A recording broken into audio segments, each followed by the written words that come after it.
لله وحده والصلاة والسلام على من لا نبي بعده। আলহামদুলিল্লাহ, গত বৃহস্পতিবার আমরা ইসলামী বিনিয়োগ পদ্ধতি সম্পর্কে কিছু আলোচনা করেছি। শিরকতে বিভিন্ন প্রকার নিয়ে আমরা আলোচনা করেছি। শিরকত বিল আমওয়াল, বিল আমাল, বিল নুজুম, এগুলো আমরা আলোচনা করেছি। তো শিরকাতুল মানফা নিয়ে আলোচনা হয়েছে। আমরা বিভিন্ন উদাহরণও দেখেছি এবং প্রস্তুত পর্ব নিয়েছি। এই সপ্তাহে ইনশাআল্লাহ আমরা শিরকতের সাথে আরও যে সমস্ত ইসলামী বিনিয়োগ পদ্ধতি আছে সেগুলো নিয়ে আলোচনা করব। এর মধ্যে একটি উল্লেখযোগ্য বিনিয়োগ পদ্ধতি হলো মুজারাবা। শিরকত মুজারাবা দুইটাকে সাধারণত একসাথে উল্লেখ করা হয়, কারণ এই দুইটাই ইসলামী আদর্শ বিনিয়োগ পদ্ধতি। অর্থাৎ আপনি যদি আপনার টাকাকে ইনভেস্ট করতে চান, বিনিয়োগ করতে চান, কোনো ব্যবসায় খাটাতে চান এবং বৈধভাবে লাভ চান, তাহলে এই ক্ষেত্রে আদর্শ পদ্ধতি দুইটাই, একটা হলো শিরকত আর একটা হলো মুজারাবা। তো অনেক ফকিহের মতে মুজারাবা এটা আলাদা কিছু না, এটা শিরকতের একটা প্রকার, ঠিক আছে। আর অনেক ফকির মতে না, মুজারাবা এটা শিরকতের অন্তর্ভুক্ত না, বরং এটা আলাদা।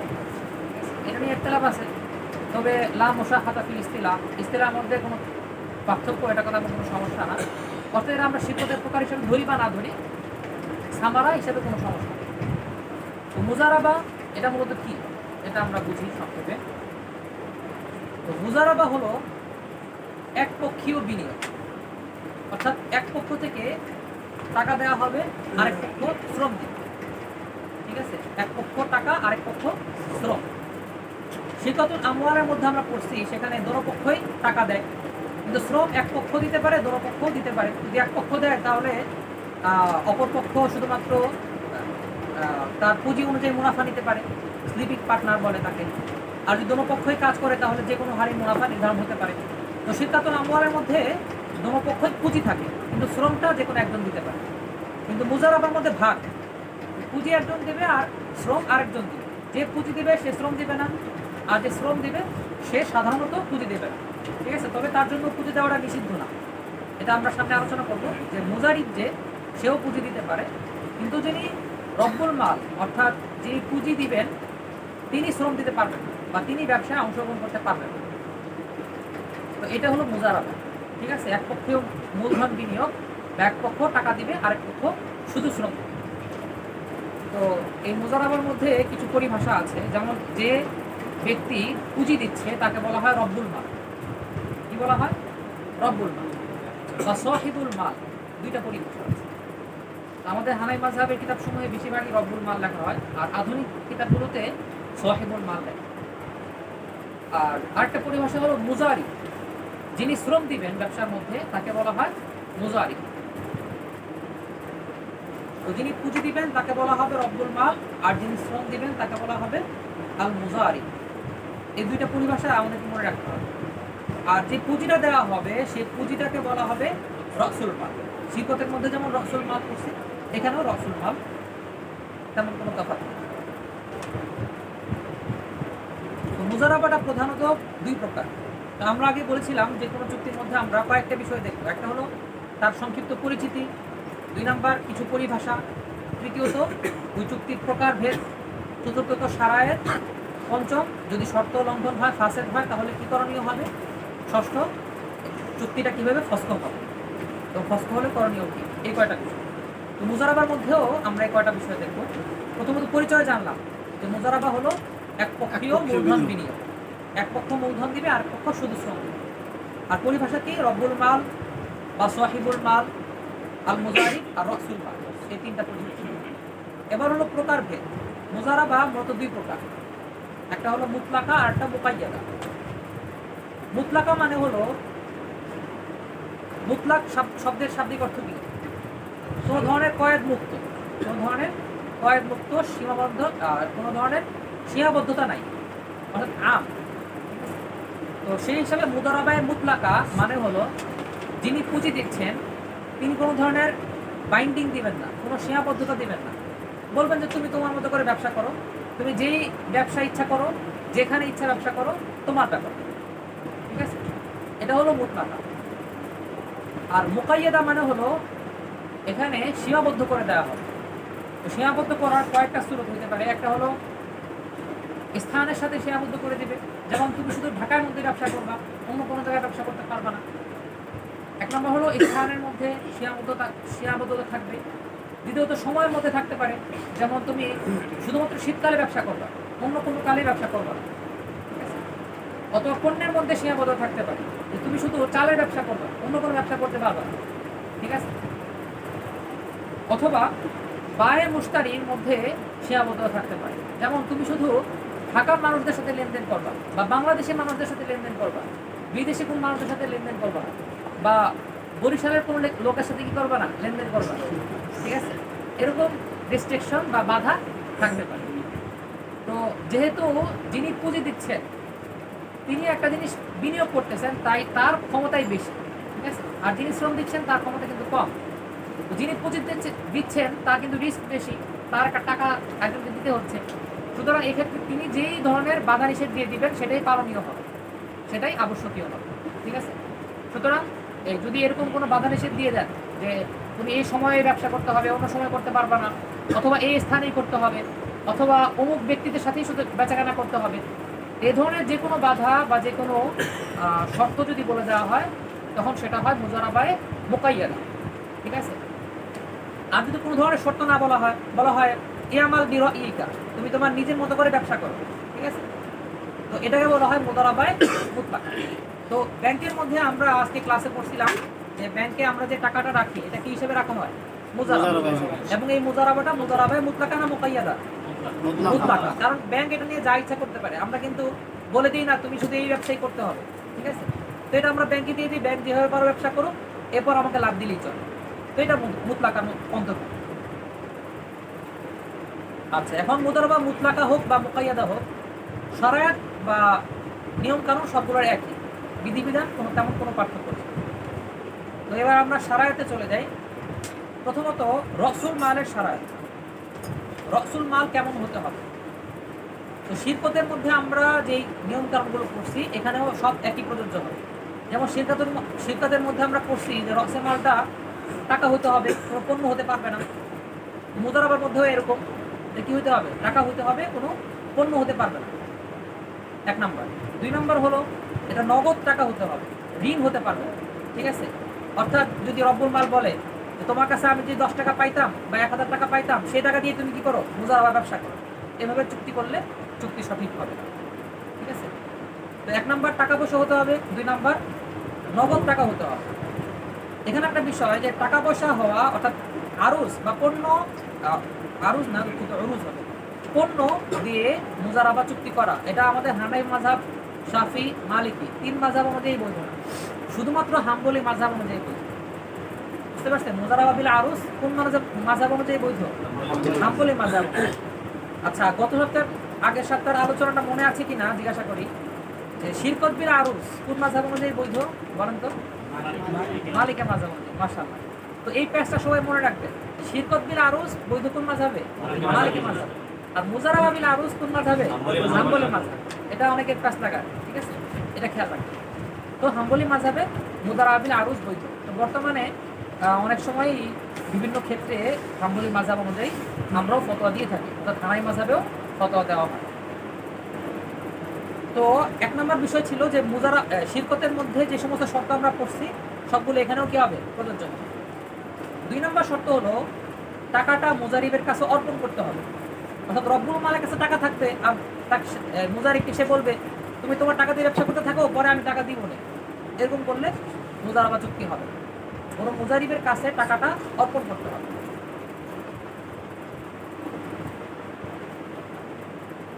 3 নম্বর শর্ত, রব্বুল মাল নিজে ব্যবসার মধ্যে কাজ করার শর্ত করতে পারবে না।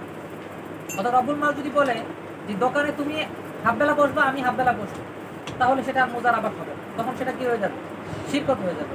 আর শিরকতও মুশকিল, কারণ তখন এক পক্ষে থেকে পুঁজি আর এক পক্ষের কোনো কি নেই, পুঁজি নাই, তখন মুজারিব হয়ে যাবে আজির। মুজারিব কি হয়ে যাবে, আজির হয়ে যাবে, ভাড়াটে ব্যক্তি হয়ে যাবে। তো 3 নম্বর শর্ত হলো রব্বুল মাল কাজের শর্ত করতে পারবে না।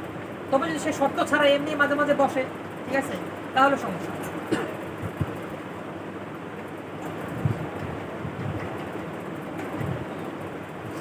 আচ্ছা, তো সারা আয়াত শেষ।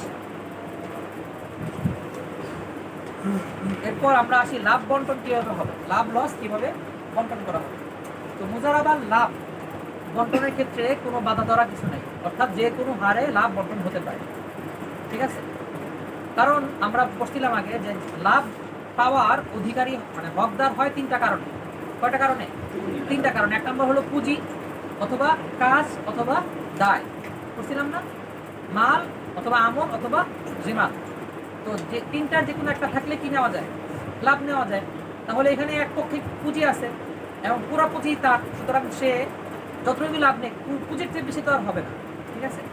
আর আরেক পক্ষে শ্রম, এখানে শ্রমটাও কোনো নির্দিষ্ট কোনো বাধা ধরা নেই, সুতরাং এখানে লাভ যে কোনো হারে হইতে পারে। 10 থেকে 10, আমি 10% নেবো, তুমি 90% নিবা, অথবা আমি 40 তুমি 60, আমি 50 তুমি 50, যে কোনো হারে হতে পারে। কিন্তু সমস্যাটা হলো লস বন্টনের, ঠিক আছে। তো শিক্ষকদের মধ্যে আমরা পড়ছিলাম যে লস বন্টন হবে কিভাবে, যার যতটুকু পুঁজি ততটুকু কি হবে, লস হবে। লাভ অনুযায়ী কিন্তু লস বন্টন হয় না, ঠিক না? বা কাজ অনুযায়ীও কি হয় না, লস বন্টন হয় না, লস বন্টন হয় পুঁজি অনুপাতে। তো মুজারাবার মধ্যেও একই বিষয়, লস বন্টন হবে পুঁজি অনুপাতে। এখন কথা হলো পুঁজিতে একজন দিছে, তো এই জন্য রব্বুল মাল যেহেতু শুধু পুঁজি দিয়েছে, তাই লসটাও শুধুমাত্র রব্বুল মালই বহন করবে, বুঝতে পারছেন? তবে এটা হলো পরের কথা। প্রথম স্টেপ হলো মুজারাবার মাধ্যমে তো অনেক সময় লাভ হবে, ব্যবসায় লাভ হবে না। তো লস যা হবে প্রথমে সেটা লাভ থেকে বিয়োগ হবে। কিসের থেকে বিয়োগ হবে? লাভ থেকে। মনে করেন 1 মাস ব্যবসা হলো, ব্যবসা হওয়ার পরে 1000 টাকা হয়ে গেল 2000 টাকা, বা 1000 টাকা 500 টাকা লাভ হলো, 1500 টাকা হলো। এরপরের মাসে মনে করেন 300 টাকা লস হলো। ওই 300 টাকা লস প্রথমে ওই 500 টাকা লাভ থেকে কি হবে, মাইনাস হবে। সেই হিসাবে মুজারিবের ভাগ থেকেও কিছু যাবে, রব্বুল মালের ভাগ থেকেও কিছু যাবে। এখন মনে করেন লস এত বেশি হলো যে লাভ শেষ, লাভ মাইনাস করেও লস কি হয় নাই, পূরণ হয় নাই। মনে করেন লাভ হয়েছে 500 টাকা, লস হয়ে গেছে 700 টাকা, ঠিক আছে। তো লাভ থেকে প্রথমে আমরা 500 টাকা কেটে ফেললাম, কেটে লস পূরণ করলাম। বাকি 200 টাকা কোত্থেকে, বা বাকি 200 টাকার দায় কে বহন করবে? এখানে রব্বুল মালকে বহন করতে হবে।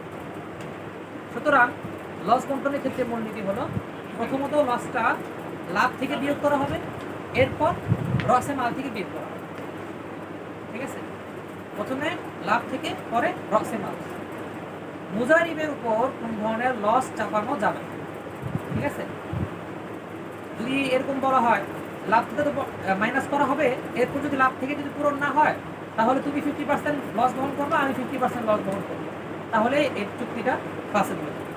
এমনিভাবে মুজারিব যদি বলে আমি পুরো লস বহন করবো, আপনি শুধু টাকা দেন, ঠিক আছে, লস যা হয় আমার, তাহলেও চুক্তি সঠিক হবে।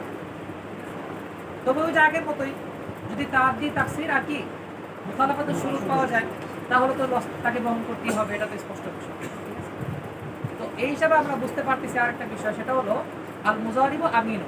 মুজারিব কি? আমিন। সেই হিসাবে সে কোনো লস বহন করবে।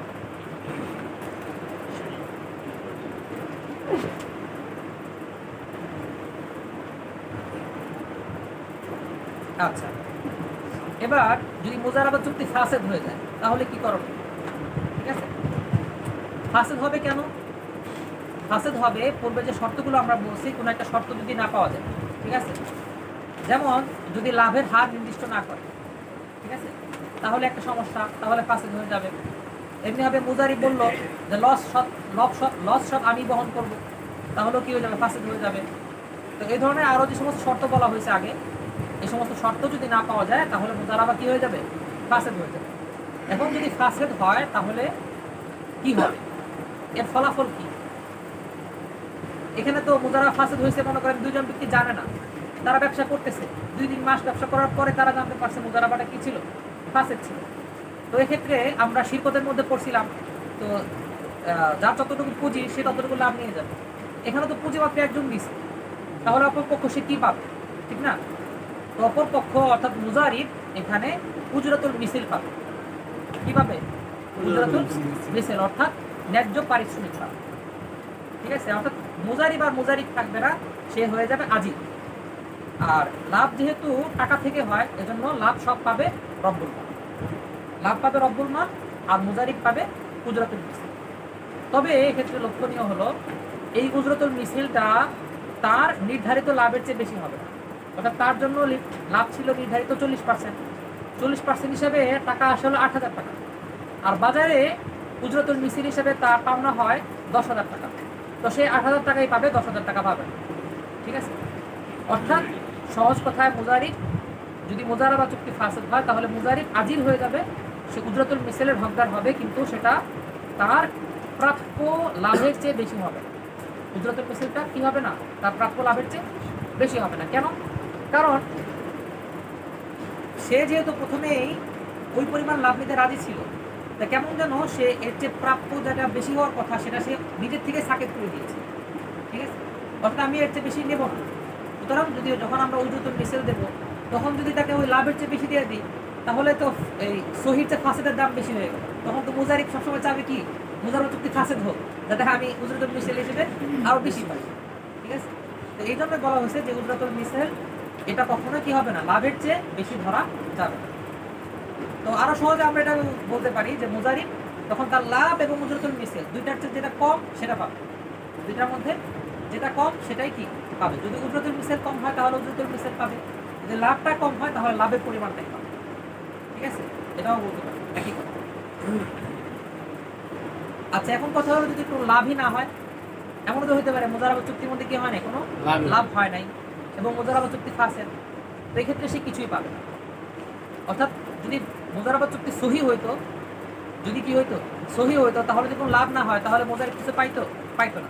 এখানেও ফাসেদ হইলেও সে কিছুই পাবে না। আচ্ছা, এরপরে কথা হলো যে যদি এই চুক্তিটা ফসখ করা হয় বা ফসখ করার পদ্ধতিটা কি হবে বা কখন ফসখ হবে। 1 নম্বর শরত হলো যদি মুজারিব বা রব্বুল মাল মারা যায় তাহলে মুজারাবা চুক্তি ফসখ হয়ে যায়। 2 নম্বর যদি কেউ পাগল হয়ে যায়, অর্থাৎ তার আহলিয়ত নষ্ট হয়ে যায়। 3 নম্বর যে কোনো একজন যদি ফসখ করে দেয়। ঠিক আছে? রব্বুল মাল যদি ফসখ করে দেয় তাহলেও ফসখ হয়ে যাবে, যদি মুজারিব ফসখ করে দেয় তাহলেও ফসখ হয়ে যাবে। কারণ মুজারাবা চুক্তি ওই শিরকতের মতোই, শিরকতের মধ্যেও আমরা পড়ছি যে কোনো শরীক ইচ্ছা করলে চুক্তি কি করতে পারে, ফসখ করতে পারে। তো মুজারাবার মধ্যেও যে কোনো পক্ষ ইচ্ছা করলেই চুক্তিটা ফসখ করতে পারে। তবে 2টা সুরত ব্যতীত যদি মুজারাবা চুক্তির মধ্যেই এটা পরস্পর সম্মতি হয় যে আমরা এতদিনের মধ্যে চুক্তিটাকে ফসখ করব না, অর্থাৎ আমাদের মুজারাবার মেয়াদ 2 বছর, 2 বছরের মধ্যে চুক্তি থেকে কেউ বের হতে পারবে না, এরকম যদি শর্ত দেওয়া থাকে। ঠিক আছে? অথবা যদি কোনো পক্ষের দরল লাজেম আসে, ঠিক আছে, তাহলেও এক্ষেত্রে এই চুক্তি ফসখ করা যাবে না। যদি চুক্তি ফসখ করে তাহলে দুই পক্ষের দরল লাজেম আসতেছে ওই পক্ষকে ক্ষতিপূরণ দিতে হবে। ঠিক আছে? যেমন রব্বুল মাল সে 1 কোটি টাকা ইনভেস্ট করলো, এখন মুজারিব সে 1 কোটি টাকা দিয়ে মালটাল কিনা এবার বললো যাই মুজারাবা চুক্তি ফসখ করে দিলাম, এখানে তার ক্ষতি হয়ে গেল না, রব্বুল মালে এই ক্ষতিপূরণ দিতে হবে। ঠিক আছে? এমনিভাবে মুজারিব সে 1 মাস শ্রম দিল, শ্রম দেওয়ার পরে রব্বুল মাল বলছে আমি চুক্তি ফসখ করে দিলাম। ঠিক আছে? তাহলে এখানে ক্ষতিপূরণ দিতে হবে।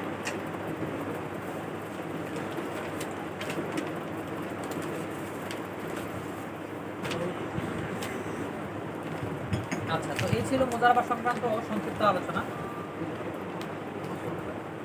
1 নম্বরটা হলো যদি মুজারিব বা রব্বুল মাল মারা যায়। দ্বিতীয়ত যদি দুজনের কেউ মাজনুন হয়ে যায় বা পাগল হয়ে যায়, বা আরো সহজে যদি আহলিয়ত নষ্ট হয়ে যায়। আর 3 নম্বর হলো যদি ইচ্ছাকৃতভাবে দুইজনের যে কোনো একজন ফসখ করে এবং এটা ফসখ করা যাবে না এরকম কোনো শর্তও না থাকে। যদি শর্ত থাকে যে না আমরা যেটা চুক্তিবদ্ধ হলাম এবং 2 বছরের মধ্যে কেউ ফসখ করতে পারবে না, তাহলে ওইটা মানতে হবে, পালন করতে হবে। আরেকটা বিষয় আছে, সেটা হলো যদি মেয়াদ নির্ধারিত থাকে তাহলে ওই মেয়াদ শেষ হলে অটোমেটিক ফসখ হয়ে যাবে। চুক্তির সময় বলছে যে আমাদের মুজারাবার মেয়াদ কত, 2 বছর, তাহলে 2 বছর পরে অটোমেটিক ফসখ হয়ে যাবে। এরপর দুজন যদি আবার একমত হয়ে যায় না আমরা আবার ব্যবসা শুরু করলাম অথবা ব্যবসা চালিয়ে যাব আমরা, তাহলে আবার নতুন চুক্তি হিসেবে ধরা হবে এবং নতুনভাবে সবকিছু নির্ধারণ করা যাবে।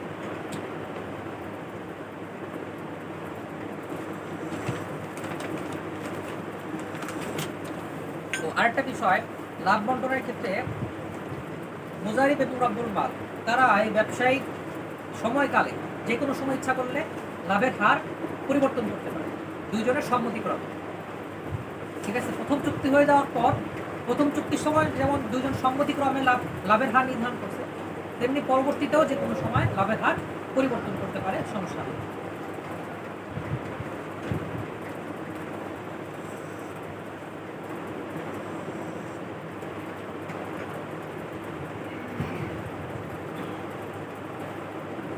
আচ্ছা, তো মুজারা বিষয়টা সবাই মোটামুটি বুঝছেন আশা করি নাকি?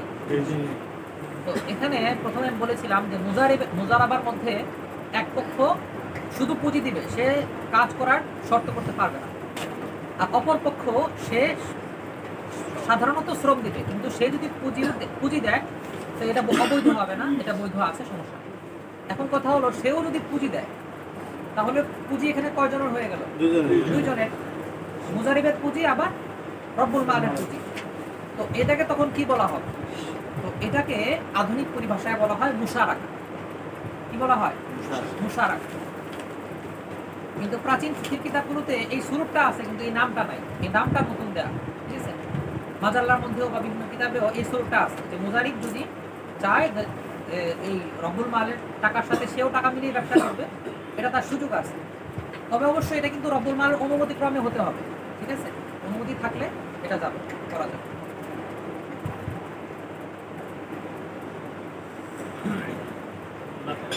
আচ্ছা, এখন এই চুক্তির নাম হয়ে যাবে কি? মুশারাকা। তো মুশারাকা এই চুক্তিটা মুজারাবা এবং শিরকত দুইটা সমন্বিত। কিভাবে? যদি রব্বুল মালের দিক থেকে আমরা বিবেচনা করি, ঠিক আছে, তখন এটা হলো মুজারাবা, কারণ এই মুজারিবের সাথে তার চুক্তিটা কিসের হয়েছে? মুজারাবার চুক্তি হয়েছে, শিরকতের কোনো চুক্তি হয়নি। কিন্তু যদি মুজারিবের দিক থেকে আমরা বিবেচনা করি তখন এই চুক্তিটা শিরকতের ঘ্রাণ পাওয়া যায়, কারণ এখানে মুজারিবের টাকাও আছে, আবার রব্বুল মালের টাকাও আছে। সুতরাং মুশারাকা চুক্তিটা মূলত শিরকতুল আমওয়াল এবং মুজারাবা এই দুই চুক্তি সমন্বিত, বুঝতে পারছেন? তবে পুরোপুরি শিরকতুল আমওয়াল না, কারণ শিরকতুল আমওয়ালের মধ্যে তো মুজারাবা চুক্তি হয় না, কিন্তু এখানে প্রথমত কি হয়? মুজারাবা চুক্তি হয়, কিন্তু মুজারিব টাকা বিনিয়োগ করার কারণে সেটা মুশারাকায় পরিণত হয়, ঠিক আছে? হ্যাঁ, শিরকতুল আমওয়ালের মতো, কিন্তু প্রথমে যেহেতু মুজারাবা চুক্তি হয়েছে তাই এটাকে আমরা সরাসরি শিরকতুল আমওয়ালও বলতে পারছি, ঠিক আছে? আর একটা বিষয় হলো যে শিরকতুল আমওয়ালের মধ্যে প্রত্যেক শরীকে কাজ করার কথা বলতে পারে, প্রত্যেক শরীক কি করতে পারে? কাজের কথা বলতে পারে। কিন্তু যেহেতু এটা প্রথমে মুজারাবা, এজন্য রব্বুল মাল কখনোই বলতে পারবে না যে আমি কাজ করব, যদিও এটা পরিণতিতে গিয়ে কি হয়ে যাচ্ছে? শিরকতুল আমওয়ালের মতোই হয়ে যাচ্ছে, কারণ দুজনই পুঁজি বিনিয়োগ করছে, কিন্তু রব্বুল মাল যিনি, তার দিক থেকে এই চুক্তিটা হলো মুজারাবা, ঠিক আছে? সেই হিসাবে সে কি করতে পারবে না? কাজ করার শর্ত করতে পারবে না।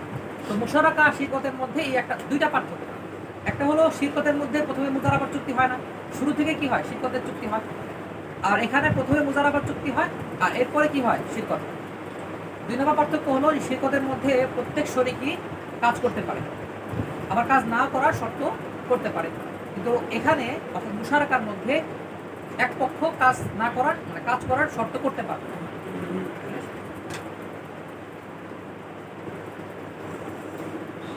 আচ্ছা, তো মুশারাকা জিনিসটা আমরা বুঝলাম। তো মুশারাকার মধ্যে লাভটা কিভাবে বন্টন করা হবে, ঠিক আছে?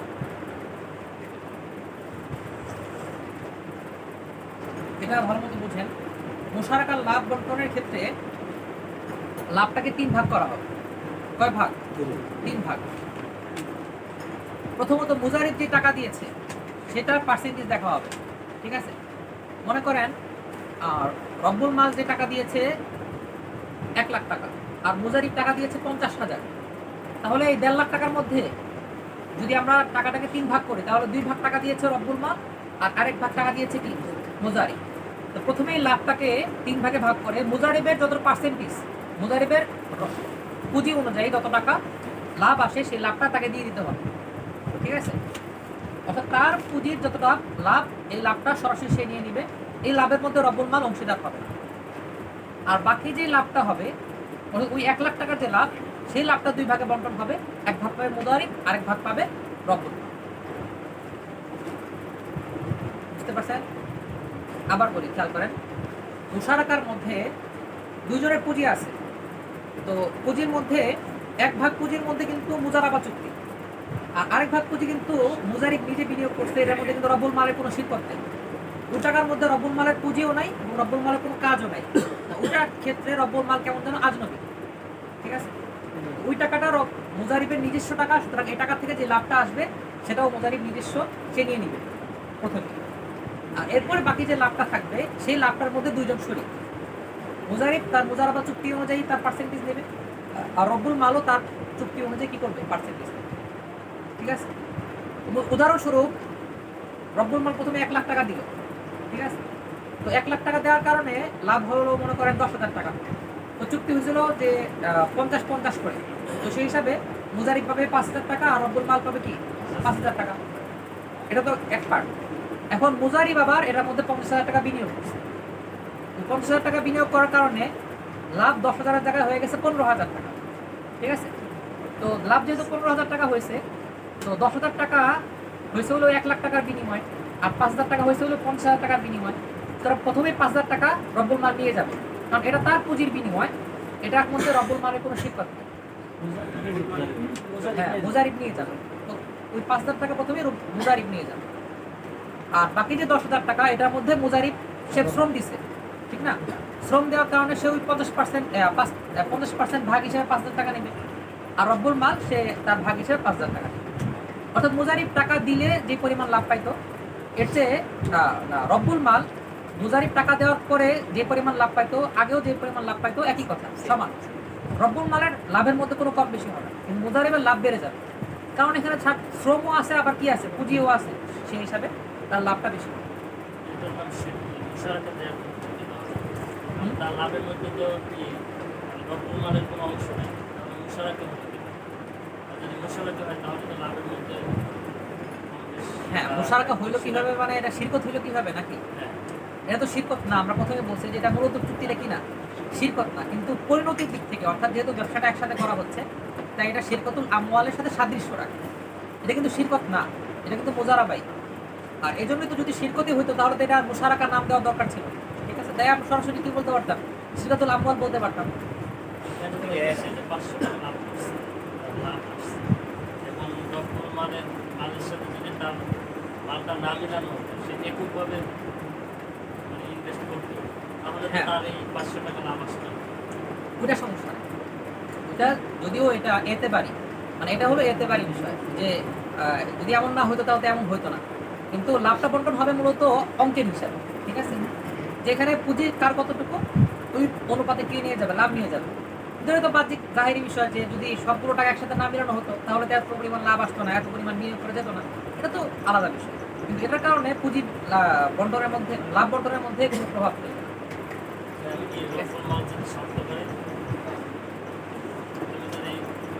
দেখেন এখানে রব্বুল মাল সে কিন্তু প্রথমে আমি বলছি যে মুশারাকার মধ্যে রব্বুল মালের অনুমতি নিতে হবে, ঠিক আছে? অনুমতি কিন্তু নিচ্ছে, অনুমতি ভিত্তিতেই টাকাটা যুক্ত করছে। এখন আপনি বলতে পারেন যে রব্বুল মাল অনুমতি দেওয়ার সময় বললো কি যে ওইটার থেকেও আমি লাভ নেব। তো এখানে ওই আগের যে একটা উসুল আমরা বলছিলাম, ওই উসুলটা চলে আসবে যে লাভ আসে কিসের ভিত্তিতে, পুঁজি, হয় পুঁজি, নয় আমল, নয় জেমান। তো মুজারিব যে টাকাটা দিচ্ছে এটার মধ্যে রব্বুল মালের কোনো পুঁজি আছে, শ্রম আছে, জেমান আছে, কিছুই নাই। সুতরাং এখানে এই কারণে ওই টাকার মধ্যে রব্বুল মাল কিছুই পাবে না, বা কিছু পাওয়ার শর্ত করলে সেটা শর্তে লঘু হবে, ঠিক আছে? প্রথমে তো উভয়ই 50-50-এর চুক্তি হয়েছে, রব্বুল মাল এবং মুজারিব। তো মুজারিব তো টাকাও দিছে, আবার শ্রমও দিছে, রব্বুল মাল তো শুধু টাকা দিছে। এখানে লাভ ভাগের ক্ষেত্রে সমান সমান লাভ সমান সমান হওয়া তো জরুরি না। যদি এমন করে যে না রব্বুল মাল 60% পাবে, মুজারিব 40% পাবে, এটাও তো বৈধ। অথবা রব্বুল মাল কম পাবে 40%, মুজারিব 60%, এটাও বৈধ।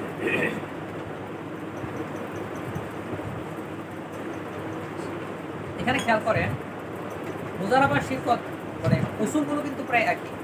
শিরকতের মধ্যেও আমরা পড়ছি না যে কেউ যদি কাজ না করার শর্ত করে তার লাভটা পুঁজিতে বেশি হতে পারে, বলছি না? তো এখানেও কিন্তু একই কথা, রব্বুল মাল কিন্তু কোনো কাজ করছে না, সুতরাং সে যদি বলে যে আমি পুঁজির যে লাভ সেটাও নেব, তোমার যে লাভ সেটাও নেব, ঠিক আছে, তোমার পুঁজির যে লাভ সেটাও নেব, তাহলে কিন্তু তার পুঁজির যে লাভ বেশি হয়ে যাচ্ছে, ঠিক না?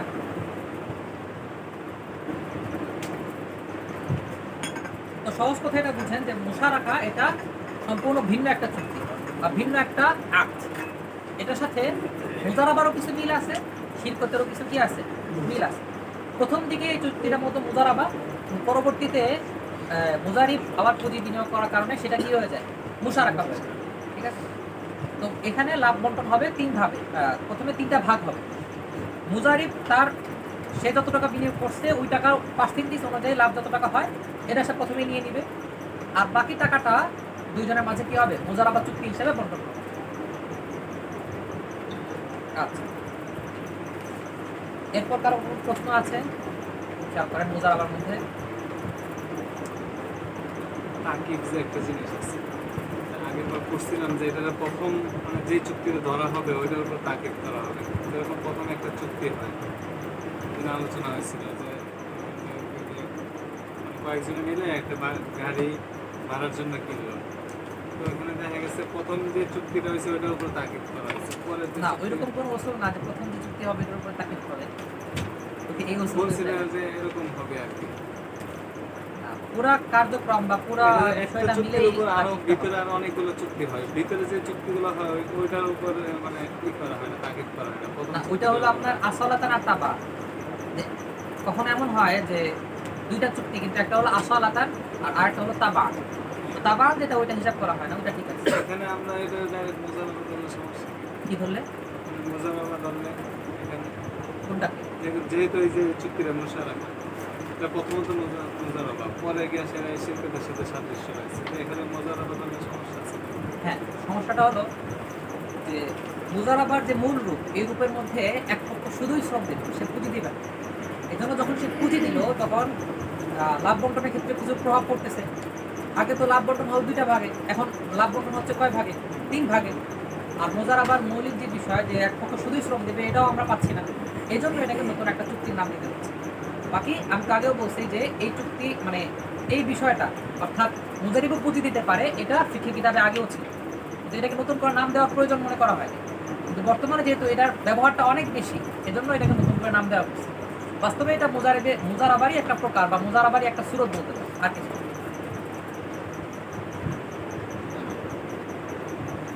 আচ্ছা, তো এবার আপনারা উত্তর দেন দেখি যে ব্যাংকের মধ্যে আমরা যে টাকাটা দেই, ঠিক আছে, এটা কি মুজারাবা না মুশারাকা বলেন তো? যদি বুঝে থাকেন তাহলে উত্তর দিন।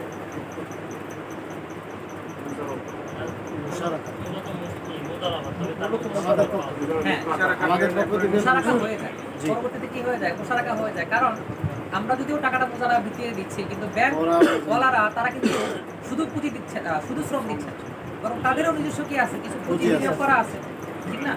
তো সেই হিসাবে এটা ইমতিহান, এটা মুশারাকা হয়ে যায়। ঠিক আছে, তো সেক্ষেত্রে সুতরাং ইসলামী ব্যাংকের যে লাভটা আছে সেটা মূলত তারা তিন ভাগে ভাগ করবে। প্রথমত তাদের পুঁজির বিপরীতে যে লাভটা আসে সেটা তারা নিয়ে নেবে। এরপরে বাকি পুঁজির মধ্যে যে লাভটা হবে সেটার মধ্যে তারা মুজারিব হিসেবে 1% নেবে, আর বাকি পার্সেন্টটা আপনাকে দেবে। আচ্ছা, আমরা আলহামদুলিল্লাহ মুজারাবা চুক্তি শেষ, মুশারাকাও আলোচনা করলাম। এরপর আছে সালাম। সালাম আর ইস্তেসনা, এই দুইটা চুক্তি।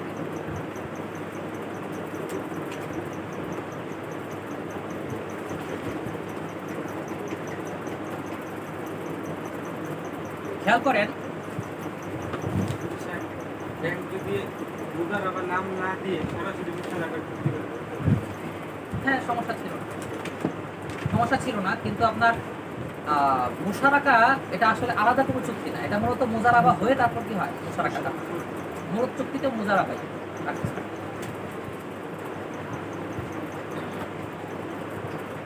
এই জন্য এই ফুকায়েরা কিন্তু মুশারাকার নাম দেন নাই, তারা এটাকে মুজারাবার একটা সুরুত হিসেবেই তাদের কিতাবে উল্লেখ করছে।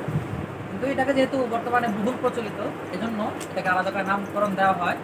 এটা শুধুমাত্র বোঝানোর সুবিধা, ঠিক আছে, বা আলোচনার সুবিধা। যদি আমরা এটার নাম নাও দিই আলাদা করে, যদি আমরা বলি যে এটা মুজারাবারই একটা সুরত, ঠিক আছে, মুজারাবার মধ্যে মুজারি পুঁজিও বিনিয়োগ করতে পারে, সমস্যা নেই, একই কথা। লা মুশাহাতা ফিল ইস্তিলাহ, ঠিক আছে, ইস্তিলাহের ক্ষেত্রে কোনো সমস্যা নেই। আচ্ছা, সালাম চুক্তি বিষয়টা আমরা ভালো মতো বুঝি। তো সালাম সম্পর্কে আমরা আগে পড়ছি না, উদুরিতে পড়ছি, হেদায়েতে পড়ছি। প্রথমেই খেয়াল করেন যে বেচাকেনা চুক্তি বা বুয়ু, এই বুয়ুর ক্ষেত্রে ইসলামে কিছু স্বীকৃত মূলনীতি আছে। যেমন আপনি এমন কোনো কিছু বিক্রি করতে পারবেন না যেটার মালিক আপনি নন, ঠিক আছে? বাইউ মালা ইয়ামলিকুল ইনসান, এটা কিন্তু বৈধ না। আপনি এমন কোনো কিছু বিক্রি করতে পারবেন না যেটা আপনার আয়ত্তে নাই, কবজায় নাই, ঠিক আছে? অর্থাৎ বাই কবলাল কবস, এটাও কিন্তু বৈধ না। আবার এমন কিছু বিক্রি করতে পারবেন না যেটার অস্তিত্ব এখনো আসে নাই, যেটার অস্তিত্ব এখনো আসে নাই। যেমন আপনি এখনো জমিতে ধান লাগান নাই, অথবা ধানের বীজ বপন করছেন, ধান এখনো হয় নাই, আপনি করলেন কি যে ধান বিক্রি করে দিলেন, এটা বৈধ হবে? হবে না। সুতরাং বাইয়ে মাদুম, এটাও বৈধ না। বাইয়ে মাদুম মানে কি? যেটা অস্তিত্ব এখনো আসে নাই। বাইয়ে মাদুম বৈধ না। বাইয়ে মালা ইয়ামলিকুল ইনসান, সেটাও বৈধ না। আবার বাই কবলাল কবস বৈধ না। আবার বাইউল মুজাফিল আল মুস্তাকবিল, ভবিষ্যতের দিকে সম্পৃক্ত কোনো বাই, অর্থাৎ আমি একটা জিনিস বিক্রি করলাম কিন্তু পণ্যটা পরে দেব, আবার টাকাও পরে দেব। পণ্য আপনি পরে, আমি পণ্য পরে দেবো আর টাকাটাও আপনি পরে দিবেন, দুইটাই বাকি রাখা হলো, এরকম শর্ত করলেও বিক্রয় চুক্তি কিন্তু হয়। এগুলো হলো বুয়ুর ক্ষেত্রে স্বীকৃত মূলনীতি বা একদম উসুলি কথা। কিন্তু এই মূলনীতিগুলো থেকে একটা চুক্তি হলো ব্যতিক্রম। দুইটা চুক্তি ইসলামে ব্যতিক্রম ধরা হয়, একটা হলো সালাম আর একটা হলো ইস্তিসনা, ঠিক আছে? প্রথমে সালাম চুক্তি। সালাম চুক্তিটা হলো একদম নস দ্বারা সাবেত, আর ইস্তিসনা এটা নস দ্বারা সাবেত না, তবে তার তাআমুলের কারণে এটাকে হানাফি মাযহাবে বৈধ বলা হয়। অন্যান্য মাযহাবে কিন্তু ইস্তিসনাও বৈধ না, কিন্তু বর্তমানে সব মাযহাবের ফতোয়া হলো ইস্তিসনা বৈধ, এবং বর্তমানে যত আন্তর্জাতিক ফিকহি বোর্ড আছে সবাই মোটামুটি ইস্তিসনাকে বৈধ মনে করে। কিন্তু সালাম এটা কিন্তু একদম ইজমান বৈধ, নসান বৈধ, ঠিক আছে? সবার মতেই বৈধ। তো সালাম কি জিনিস? সালাম চুক্তিটা হলো বাইয়ু আজিলিন বি আজিলিন। করছি না আমরা হেদায়েতে, যে কোনো বাকি নগদ টাকার বিনিময়ে বাকিতে কোনো জিনিস বিক্রি করা, অর্থাৎ পণ্যটা বাকিতে হবে আর টাকাটা নগদ হবে। পণ্যটা কি হবে? বাকি হবে আর টাকাটা নগদ হবে। নগদ টাকা দেওয়া হবে, কিন্তু যে পণ্যটা কেনা হবে সেই পণ্যটা 2 মাস পরে, 1 মাস পরে বা এরকম নির্দিষ্ট মেয়াদের পরে ক্রেতার কাছে অর্পণ করা হবে, ঠিক আছে? তো যদি এর উল্টাটা হয়, অর্থাৎ পণ্য এখন দিলাম, টাকাটা পরে দিবেন, এটা কিন্তু বাইয়ে মুআজ্জাল, এটা কিন্তু কোনো সমস্যা নেই, ঠিক আছে? কারণ এখানে যে পণ্যটা দেওয়া হচ্ছে এই পণ্যটা মালিকানায়ও আছে, কবজার মধ্যেও আছে এবং মওজুদ আছে। কিন্তু সালামের মধ্যে বিষয়টা কি? সালামের মধ্যে যে পণ্যটা বিক্রি করা হচ্ছে সেই পণ্যটা কিন্তু পরে দেওয়া হবে। তার মানে এই পণ্যটা হইতে পারে যে হইতে পারে এখন অস্তিত্বে আসে নাই, এমনও হইতে পারে। এমনও হইতে পারে যে এটা বিক্রেতার মালিকানায় নাই, অথবা বিক্রেতার মালিকানায় আছে কিন্তু কবজার মধ্যে নাই। এই তিনও সুরত সালাম চুক্তির মধ্যে বৈধ। বুঝতে পারছেন? যে বইয়ের যে স্বীকৃত মূলনীতি যে বাই কবলাল কবজ জায়েজ নাই, লা ইয়ামলিক বাই মা লা ইয়ামলিক জায়েজ নাই, বাইয়ে মাদুম জায়েজ নাই, এই সবগুলো মূলনীতির উল্টা হলো বাইয়ে সালাম। অর্থাৎ যদি সালাম চুক্তি করা হয় তাহলে সালাম চুক্তির মধ্যে এই 3টা জিনিস শর্ত থাকবে না। সুতরাং আপনার যারা মালিক না, যেটা আপনার আয়ত্তে নাই, যেটা এখন অস্তিত্বেই আসে নাই, সেই জিনিসটাও আপনি সালাম চুক্তির মাধ্যমে বিক্রি করতে পারবেন। বুঝতে পারছেন? মনে করেন আপনার তো এই 3টা মূলনীতির বিপরীত হলো সালাম চুক্তি। তো এটা মূলত বৈধ হওয়ার কোনো কথা ছিল না, কিন্তু ইসলাম মানুষের প্রয়োজনকে উপলব্ধি করে এই চুক্তিটাকে বৈধ করেছে, ঠিক আছে? কারণ একজন কৃষক সে ফসল করবে, ঠিক আছে? তো তার ফসল করার জন্য অর্থ দরকার। এখন তার সামনে 2টা পথ, একটা হলো সে ঋণ নেবে, কারণ 2 মাস মেয়াদি 3 মাস মেয়াদি ঋণ এটা সবসময় পাওয়াটা সম্ভব, ঠিক আছে? তো এই জন্য জাহিলি যুগে মানুষ সুদ ভিত্তিতে ঋণ নিত, আর সুদ ভিত্তিতে ঋণ নিতে গেলে অনেকে ঋণ দেওয়ার জন্য প্রস্তুত, কারণ লাভ আছে। যখন ইসলামের সুদ নিষিদ্ধ করে দেওয়া হলো তখন কৃষকদের মাথায় হাত, যে আমরা এখন কীভাবে কৃষিকাজ করবো, কারণ কৃষিকাজে 3 মাস ব্যাপী আমাকে খরচ করতে হবে, আর 3 মাস পরে আমি ফসল উঠাবো, ঠিক আছে? তো 3 মাস পরে না আমার হাতে টাকা আসবে, এই পর্যন্ত আমার 3 মাসের মধ্যে আমার হাতে টাকা নাই, তাহলে এখানে আমার কী করণীয়? আমি তো এখানে সুদ ভিত্তিতে ঋণ নেওয়া ছাড়া আমার কোনো উপায় ছিল না, আর ইসলামে সুদ নিষিদ্ধ করে দিয়েছে। তো তখন ইসলাম বললো যে না, ঠিক আছে, তুমি এক কাজ করো, তুমি 3 মাস পরে এই মনে করেন খেজুর, আর ওটা তো কী করতো, খেজুর বিক্রি করতে হবে, 3 মাস পরে খেজুর দিবে, এরকম একটা চুক্তি করো যে 3 মাস পরে আমি তোমাকে খেজুর দিব, কিন্তু টাকাটা তুমি আমাকে নগদ দিয়ে দাও, ঠিক আছে? তো স্বাভাবিক যদি নগদে খেজুর বেচা কেনা হয় তাহলে খেজুরের দাম 40 টাকা, আর আমি 3 মাস পরে যেহেতু খেজুর দেবো তাই তুমি 20 টাকা করে আমার কাছ থেকে খেজুর পাবো।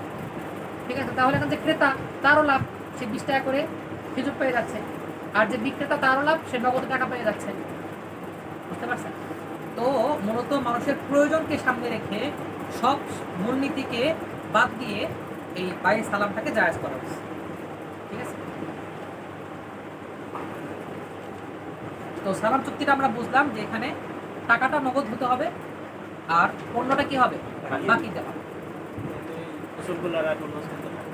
হ্যাঁ, উসুলগুলো হলো অন্য অন্য ক্ষেত্রে, অর্থাৎ যদি সালাম চুক্তি না হয়, ঠিক আছে, সালাম চুক্তির অনেকগুলো সারায়াত আছে, ওই সারায়াতগুলো যদি লঙ্ঘন হয় তখন ওই উসুলগুলোর কারণে এটা না যায়। বুঝতে পারছেন? সালাম চুক্তি অনেকগুলো কি আছে, শর্ত সারায়াত আছে, ওই শর্তগুলো সারায়াতগুলো যদি লক্ষ্য করে সালাম চুক্তি করা হয় তাহলেই সালাম চুক্তিটা বৈধ। আর যদি ওই শর্তগুলো না করা হয় সালাম চুক্তি হবে না। না হলে কি হবে, না হলে ওই যে ওইগুলোর মধ্যে পড়ে যাবে, তখন বাইয়ে মালা আমলিক হয়ে যাবে, বাইয়ে কবলার কবজ হয়ে যাবে, তখন কি হয়ে যাবে, না যায়। বুঝতে পারছেন? আচ্ছা, আরেকটা বিষয় খেয়াল করেন যে এই যে ইসলাম এই 3টা শর্ত দিয়েছে যে বাইয়ে মাদুমকে বিক্রি করা যাবে না, কবলার কবজ বিক্রি করা যাবে না, লাই আমলিক বিক্রি করা যাবে না, এই সবগুলোর মূল উদ্দেশ্য কি? মূল উদ্দেশ্য হলো গরারকে দূর করা। কোন জিনিসকে দূর করা? গরার, অর্থাৎ ক্রেতার যে একটা অজ্ঞতা থাকে বা পণ্য পাওয়া না পাওয়ার যে একটা বিষয় থাকে, এই বিষয়টাকে দূর করার জন্যই মূলত এই 3টা শর্ত।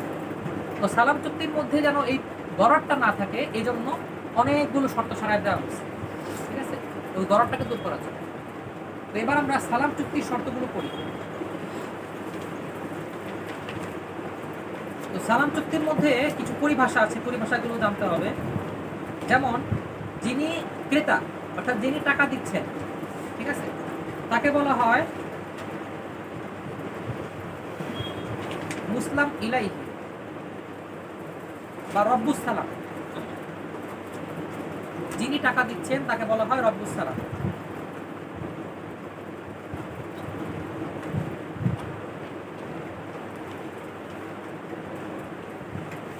অর্থাৎ যিনি ক্রেতা, আর যিনি বিক্রেতা তাকে বলা হয় মুসলাম নাকি মুসলিম, অস্পষ্ট হয়ে গেল। আচ্ছা, এটা স্পষ্ট যে যিনি পুঁজি দিচ্ছেন বা যিনি টাকা দিচ্ছেন তিনি হলো রব্বুস সালাম, আর যিনি বিক্রেতা তার নাম হলো মুসলিম বা মুসলাম, দুইটার যে কোনো একটা হবে, আমার পুরোপুরি শোনা আসতেছে না। আর যে টাকাটা দেওয়া হচ্ছে সে টাকাটা হলো রসুল মাল, আর যে পণ্যটা কিনা হবে পণ্যটা হলো আল মুসলাম ফিহি। তাহলে আরো সহজ আমরা বলতে পারি যে সালাম চুক্তির মধ্যে ক্রেতাকে বলা হয় রব্বুস সালাম। রব্বুস সালাম হলো ক্রেতা, বিক্রেতাকে বলা হয় মুসলিম বা মুসলাম, এরপর মূল্যটাকে বলা হয় রসুল মাল, আর পণ্যটাকে বলা হয় মুসলাম ফি বা আল মুসলাম ফি।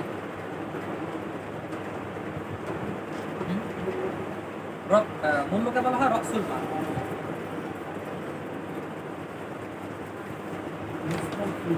মুসলাম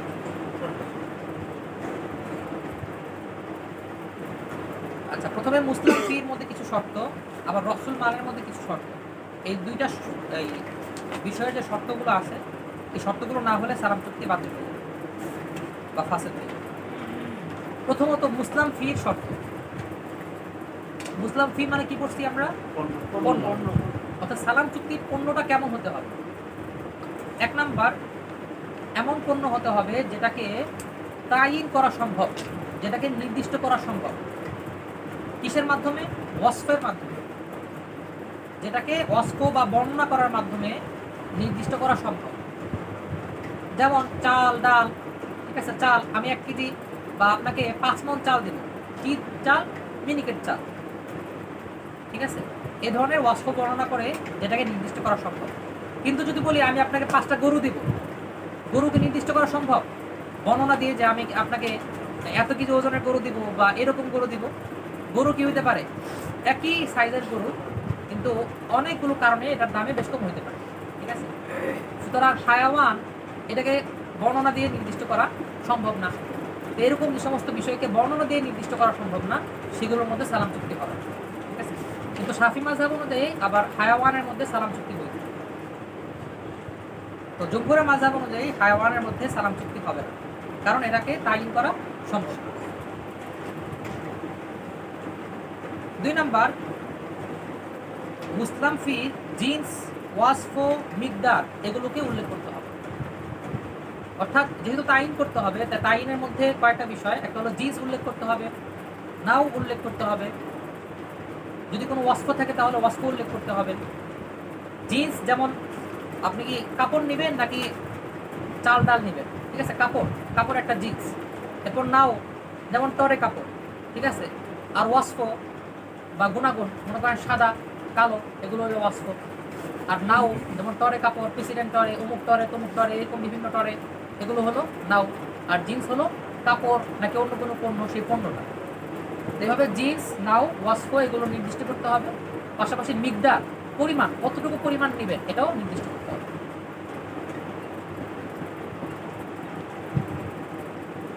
3 নাম্বার, মেয়াদ নির্দিষ্ট করতে হবে।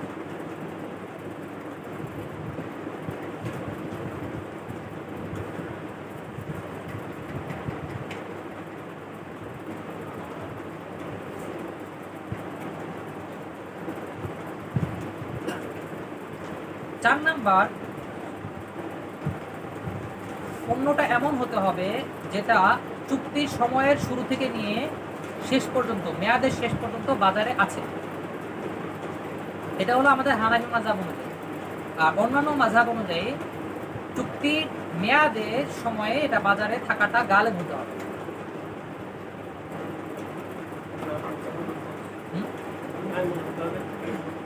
পণ্যটা এমন হতে হবে, এখানে প্রথমে ইখতিলাফ আছে। হানাফি মাযহাব অনুযায়ী প্রথমটা বলতেছি যে পণ্যটা এমন হতে হবে যেটা চুক্তির সময় থেকে নিয়ে মেয়াদ শেষ হওয়ার আগ পর্যন্ত সময়ে এটা বাজারে বিদ্যমান আছে। অর্থাৎ যে কোনো সময় যদি চুক্তিটা বাতিল হয় বা চুক্তিটা কোনো কারণে নষ্ট হয়, তাহলে যিনি মুসলাম অর্থাৎ যিনি বিক্রেতা, তিনি চাইলে পণ্যটা অর্পণ করতে পারবেন। তো চুক্তির সময় শুরু থেকে নিয়ে শেষ পর্যন্ত সময়ে এটা বাজারে বিদ্যমান থাকতে হবে। উদাহরণস্বরূপ, এখন মনে করেন আমের সিজন না, এখন কিনা আমের সিজন না, এখন বাজারে খুঁজলে আম পাওয়া যাবে না। বাস্তবে যদিও পাওয়া যাবে, কিন্তু ধরে নিয়ে আমরা কি আম পাওয়া যাবে না। তো এই আমের ক্ষেত্রে সালাম চুক্তি করাটা হানাফি মাযহাবে বৈধ হবে না। তখনই বৈধ হবে যখন আমের মৌসুম থাকবে, ঠিক আছে। বাজারে থাকার উদ্দেশ্য হলো যে এটা সংগ্রহ করা সম্ভব, সংগ্রহ করা অসম্ভব না, এরকম না হতে। কিন্তু অন্যান্য মাযহাব অনুযায়ী চুক্তির যে মেয়াদ থাকবে, ওই মেয়াদের যে সময়, ওই সময়ে পাওয়া যাওয়াটা সম্ভব হলেই যথেষ্ট, ঠিক আছে। মনে করেন এখন আমের সিজন না, কিন্তু আমি সালাম চুক্তি করলাম 6 মাস মেয়াদে, আর ওই 6 মাসে হলো গ্রীষ্মকাল, 6 মাস পরে কি গ্রীষ্মকাল হবে এবং তখন আমের সিজন থাকবে, ওইটাই যথেষ্ট। পুরা সময় এই বস্তুটা মজুদ থাকা শর্ত। তো এই ক্ষেত্রে অন্যান্য মাযহাবের যে মতটা, এটাই বেশি সহজ এবং বর্তমান সময় বেশি উপযোগী। এজন্য অনেক আন্তর্জাতিক ফিকহি বোর্ডেই বর্তমানে এই সিদ্ধান্তটা গ্রহণ করা হচ্ছে, ঠিক আছে, যে পুরা চুক্তির সময়ে মজুদ থাকাটা শর্ত না, বরং যখন চুক্তির মেয়াদ শেষ হবে ওই সময়ে থাকাটাই শর্ত। এটা কেন? কারণ যাতে গড়ারটা না থাকে, ঠিক আছে। যদি এমন হয় যেটা একদম দুর্লভ বিষয়, ঠিক আছে, যখন 6 মাস পরে চুক্তি শেষ হবে ওই সময় বাজারে থাকাটা একটা অসম্ভব বিষয় মনে করে, তো এরকম যদি হয় তাহলে এখানে গড়ার চলে আসবে, ঠিক আছে। তো গড়ারটা দূর করার জন্য এই শর্তটা করা হয়েছে।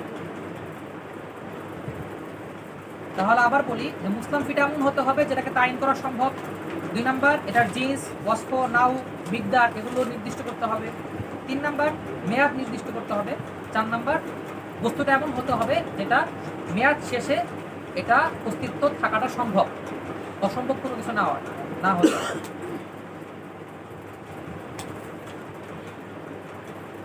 আচ্ছা, সেই হিসাবে এখন বিপরীত কিছু দেখেন। নির্দিষ্ট কোনো পণ্য, একটা গাড়ি, মনে করেন এটা গাড়িটা নির্দিষ্ট মজুদ আছে, এরকম নির্দিষ্ট কোনো পণ্যকে দেখায় সালাম চুক্তি করা যাবে না। যে পণ্যটা এখন হাজির, এই পণ্যটাকে আমি কী করলাম, যে এই মালটা আমি আপনাকে 2 মাস পরে কী করলাম, সালাম চুক্তি হিসেবে সেল করলাম, এভাবে চুক্তি করা বৈধ হবে না। বরং এটাকে ওয়াসফ হিসেবে বলা যেতে পারে যে হ্যাঁ, এই ধরনের একটা গাড়ি আমি আপনাকে কী করবো, 2 মাস পরে দেবো। এরপর যদি হুবহু গাড়িটাই দেওয়া হয় তাহলে সমস্যা হবে। কিন্তু যদি বলে দেওয়া হয়, হ্যাঁ ব্র্যান্ড নির্দিষ্ট হ্যাঁ ব্র্যান্ড বা এরকম নির্দিষ্ট করে বলা হলে সমস্যা নাই, কিন্তু সরাসরি একটা পণ্যকে নির্দিষ্ট করে দেওয়া এটা বৈধ হবে। সেক্ষেত্রে আমি ধরে নিলাম অন্যটা চুক্তি শুরু থেকে থাকতে হবে, গাড়িটা আছে না না, থাকতে হবে তার উদ্দেশ্য হলো বাজারে পণ্যের অস্তিত্ব থাকা, অর্থাৎ ক্রেতা যদি চায় যে কোনো সময় ওই পণ্যটা সংগ্রহ করে সে বিক্রেতা যদি চায় যে কোনো সময় পণ্যটা সরবরাহ করে ক্রেতার কাছে সরবরাহ করতে পারবে, ওইটা সম্ভব। আচ্ছা, এরগুলো হলো মুস্তামফিয়ের শর্ত। আর রক্সে মালের মধ্যে শর্ত কি? 1 নম্বর শর্ত হলো এটা চুক্তির মজলিসের মধ্যেই অর্পণ করতে হবে, অর্থাৎ বকেয়া রাখা যাবে না। রক্সে মাল কি করা যাবে না? বকেয়া রাখা যাবে না। কেন? কারণ যদি রক্সে মালটাও বকেয়া রাখা হয় যে আমি রক্সে মালটা বা টাকাটা আপনাকে 5 দিন পরে দেব, তাহলে ওই বাইউল কালিবিল কালিল আজেম আসে, অর্থাৎ কোনো একটা বিক্রয় চুক্তির মধ্যে দুটো আইওয়াজ অর্থাৎ টাকা এবং পণ্য উভয়টা যদি বাকি হয় তাহলে সেটা বৈধ হয় না, অবৈধ হয়ে যায়। বাইউল কালিবিল কালি নিষিদ্ধ, তো ওইটা কিন্তু এখানে প্রয়োগ হবে। সুতরাং এই কারণে সালাম চুক্তির মধ্যে মূল্যটা ওই মূলদিশের মধ্যে অর্পণ করাটা জরুরি। যদি অর্পণ না করা হয় তাহলে চুক্তি ফাঁসে। তবে মালিকের মাযহাব অনুযায়ী সর্বোচ্চ 3 দিন বকেয়া রাখা বৈধ। মালিকের মাযহাব অনুযায়ী 3 দিন বকেয়া রাখা যেতে পারে, আর অন্য কোনো মাযহাবেই এই বকেয়া রাখার কোনো সুযোগ নেই।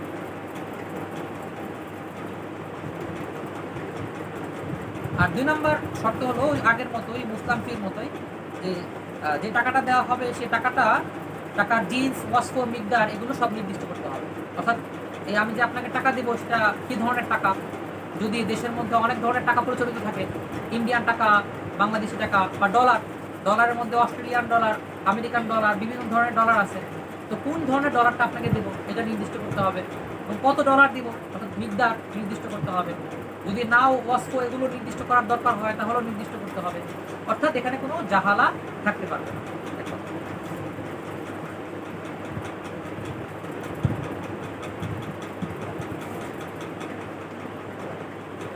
আচ্ছা, তো এইগুলো সালাম চুক্তির শর্ত সারা। যদি শর্তগুলো পূর্ণ না থাকে, অর্থাৎ যদি এই যে মুসলাম ফি সেটাকে যদি নির্দিষ্ট না করা হয়, অথবা মেয়াদ নির্দিষ্ট না করা হয়, অথবা যদি টাকাটা অর্পণ না করা হয়, মানে এই ধরনের কোনো শর্ত যদি লঙ্ঘন হয় তাহলে সালাম চুক্তি ফাসিল হয়ে যাবে। সালাম চুক্তি মানে ওই বিক্রয় চুক্তিটাই সঠিক থাকবে।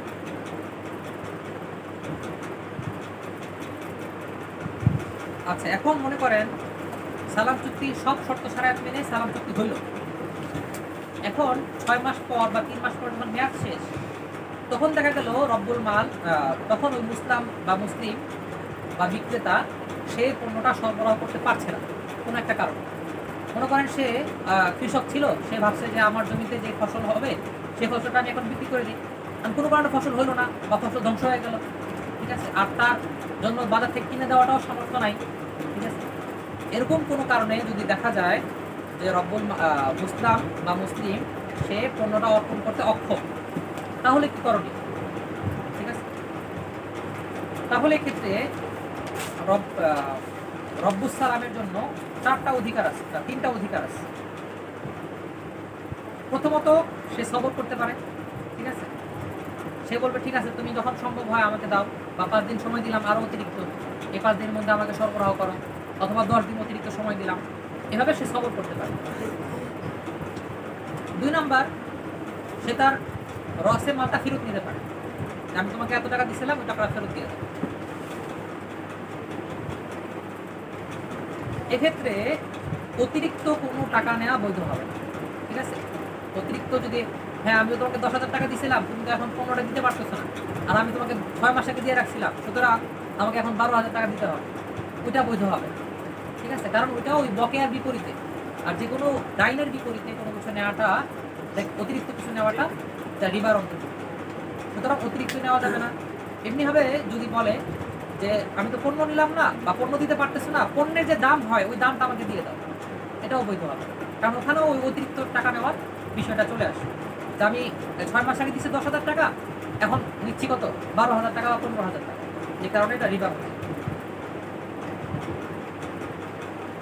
তো 1 নাম্বার কি বললাম যে সবর করবে, 2 নাম্বার হলো সে তার মূল টাকাটা ফেরত নেবে, অতিরিক্ত কোনো টাকা নিতে পারবে না, এমনিভাবে ওই পণ্যের মূল্যও নিতে পারবে না।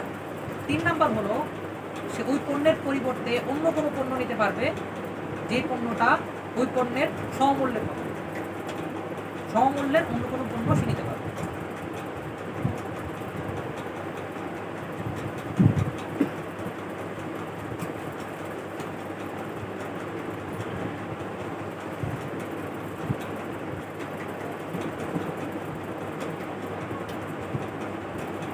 আচ্ছা, কারো কোনো প্রশ্ন আছে এটার মধ্যে?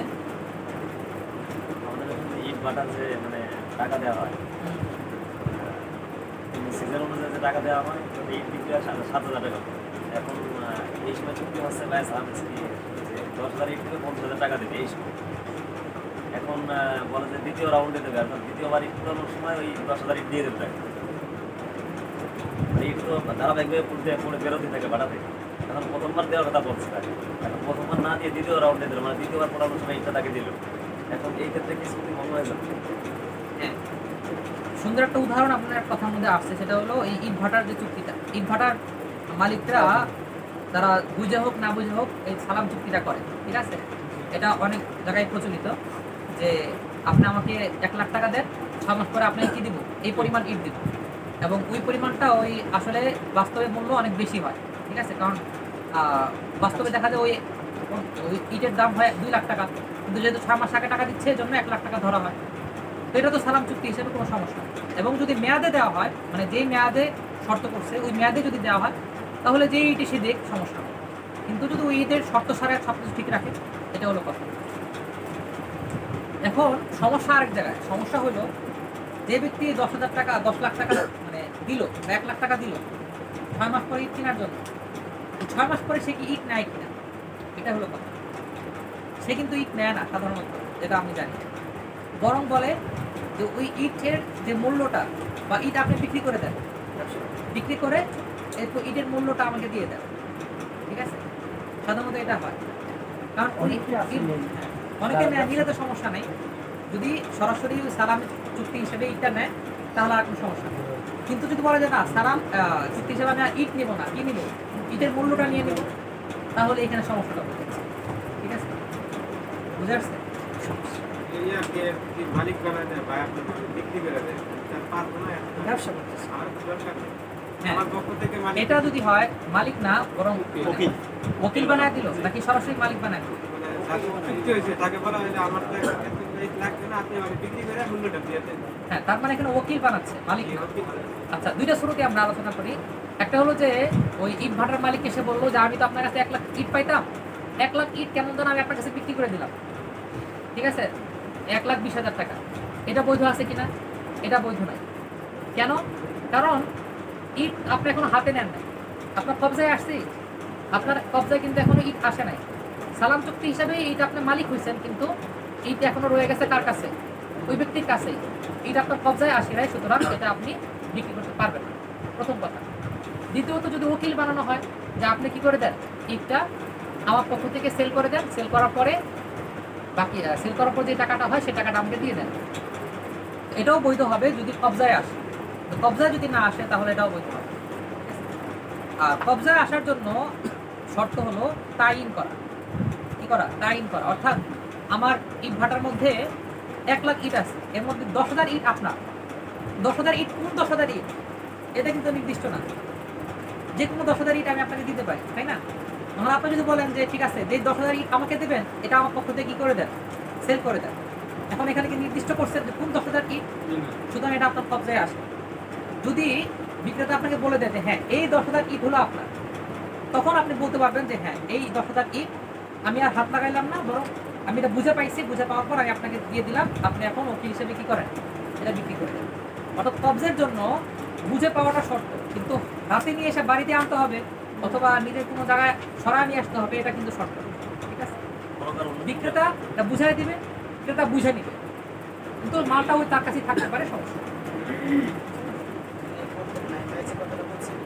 যে প্রথমবারে ইটের শর্ত হয়েছে, দ্বিতীয়বারে দেখা যায় ভাটার ভিতরে সর্বপ্রথম যে ইটগুলো হয় ওই ইটগুলো হয় 1 নম্বর, আস্তে পর্যায়ক্রমে যে ইটগুলো পড়ে এগুলো একটু মানে মানে সালাম চুক্তির সময় শর্ত করছিল যে 1 নাম্বার ইট দিচ্ছে। আচ্ছা আচ্ছা, ঠিক আছে। প্রশ্নের মাধ্যমে অনেক কিছু জেনে আসে। তো আমি তো প্রথমে আলোচনা একদিনে আলোচনা করার জন্য ইয়ে করছিলাম, সেই হিসাবে অনেক আলোচনাই বাদ পড়ে গেছে। এই যে একটা বিষয় যে যদি মুসলিম এমন পণ্য দেয় যে পণ্যটা চুক্তির মধ্যে বলা হয় নাই, অর্থাৎ চুক্তির মধ্যে যেটা বলা হয়েছে সেটা হচ্ছে নিম্নমানের পণ্য, ঠিক না? এই ছিল যে চুক্তি হয়েছে 1 নাম্বার ইট দিবে, কিন্তু দিচ্ছে কয় নাম্বার ইট? 2 নাম্বার। তাহলে এক্ষেত্রে কি হতো?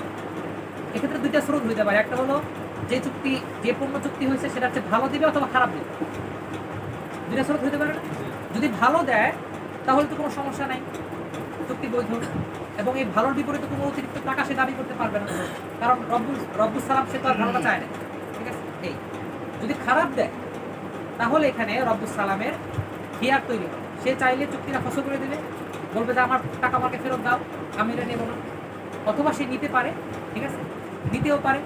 অথবা সে বলতে পারে ঠিক আছে, এই ভালো ইট আর এই খারাপ ইটের মাঝে মূল্যের তফাৎ হয় কতটুকু, কত টাকা সহ আমাকে কি দাও, কত টাকা আমাকে ফেরত দাও, আর বাকিটা আমি ইট নিচ্ছি, সমস্যা, ঠিক আছে?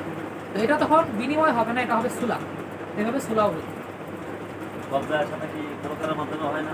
হুম, মানে ইট আছে কবজায় আসবে, প্রকার ইটের তো 1 নম্বর 2 নম্বর আছে। এখন এই বাটায় তো আপনার লক্ষ লক্ষ ইট থাকে, এর যদি 10,000 টাইম করলে হয় না। যদি প্রকার বলে যে 1 নম্বর ইট 10,000 আমার দিতে হবে, আমি একটু না 10,000 ইট বললো, এখানে তো ইট তৈরি হচ্ছে 1 লাখ। জি 1 লাখের মধ্যে কোন 10,000 আপনার, সেটা কিন্তু তাইন করা হয়। সেটা তাইন করার আগ পর্যন্ত আপনার কবজায় আসে। কিন্তু যদি তাইন করে ফোনেও বলে দেয় যে ওই অমুক জায়গায় যে ইট 10,000 ইট আলাদা করে রাখা হয়েছে, অথবা শাড়ির মধ্যে প্রথম যে 10,000 ইট, ঠিক আছে, সেই 10,000 ইটকে আপনার, এভাবে তাইন করলে সেটা কবজায় আসে। আসলে বিষয়টা বুঝেন, কবজার উদ্দেশ্যটা কি? কবজার উদ্দেশ্য হলো জেমান মুনতাকিল হওয়া। কি মুনতাকিল হওয়া? জেমান মুনতাকিল হওয়া।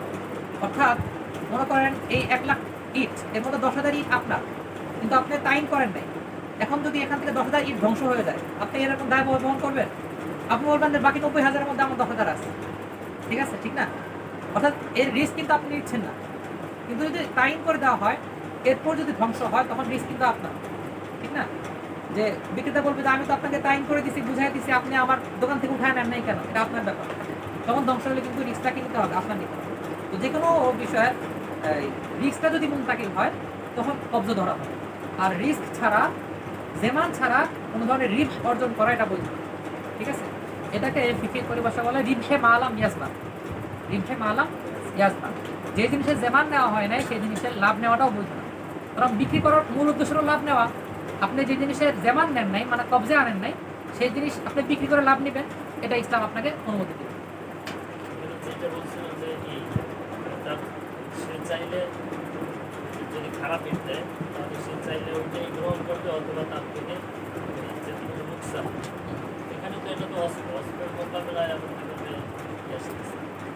হ্যাঁ, ওয়াসফের মোকাবেলায় সামান হতে পারে।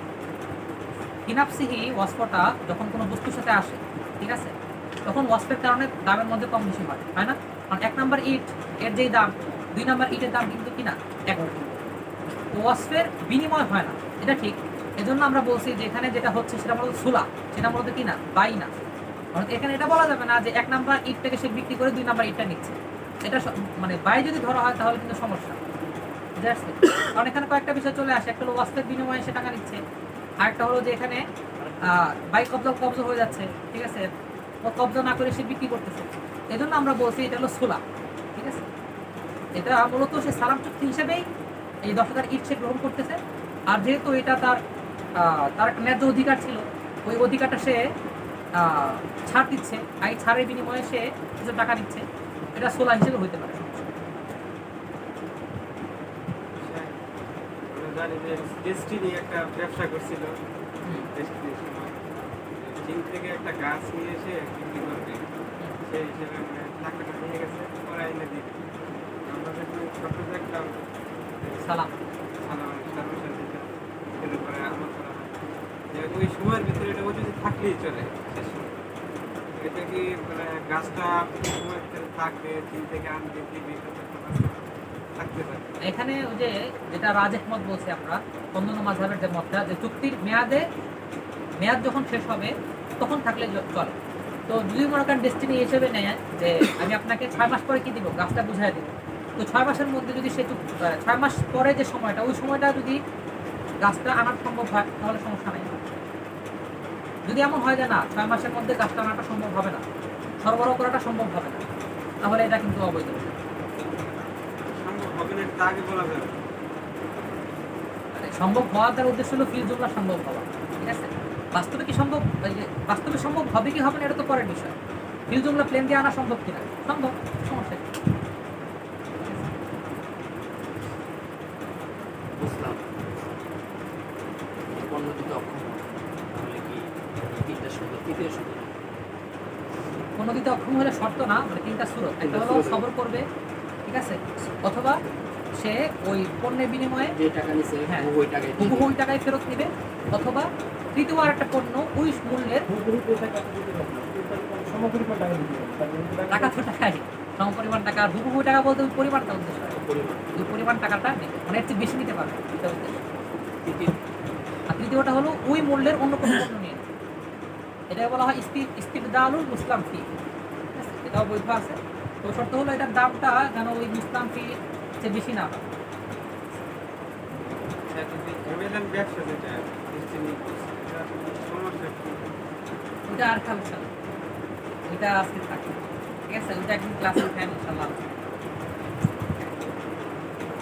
যখন মাল যদি ক্ষতিগ্রস্ত হয় এই গায়ে সালামের ক্ষেত্রে, তাহলে এখন এই ক্ষতিগ্রস্ত শিকারকে আপনার রপ্তানি মালের খুবই হবে রসুল মালের, মানে মানে ক্ষতিগ্রস্ত বলতে যে জায়গায় টাকা দিচ্ছে দেওয়াটা আমরা 1 লাখ টাকা দিচ্ছি, এখন যাকে দিচ্ছে যে তার সাথে চুক্তি হয়েছে, কারণ চুক্তি হওয়ার কারণে সে ক্ষতিগ্রস্ত হয়েছে, সে টাকাটা আমার পেয়ে গেছে। না, এখানে তো এটা সালাম চুক্তিতে কোনো শিরকত বা ব্যবসা না, এটা তো একটা বাই, কেনা বেচা। এখানে লাভ লসের কোনো বিষয় নেই। আমি আপনাকে 1 লাখ টাকা দিচ্ছি, এখন আপনি 1 লাখ টাকা দিয়ে আপনার যা মন চায় তা করেন, 6 মাস পর আমাকে পণ্য দিলেই চলে, এটাও এখানে 6 মাস পরে যদি পণ্য না দিতে পারেন আমাকে টাকা ফেরত দিয়ে দেন। একটু ছাড় দেওয়া হবে না? হুম? একটু ছাড় পাবে না মাছ খাইছে? ওইটা আবার আরেক আলোচনার দিকে চলে যাবে।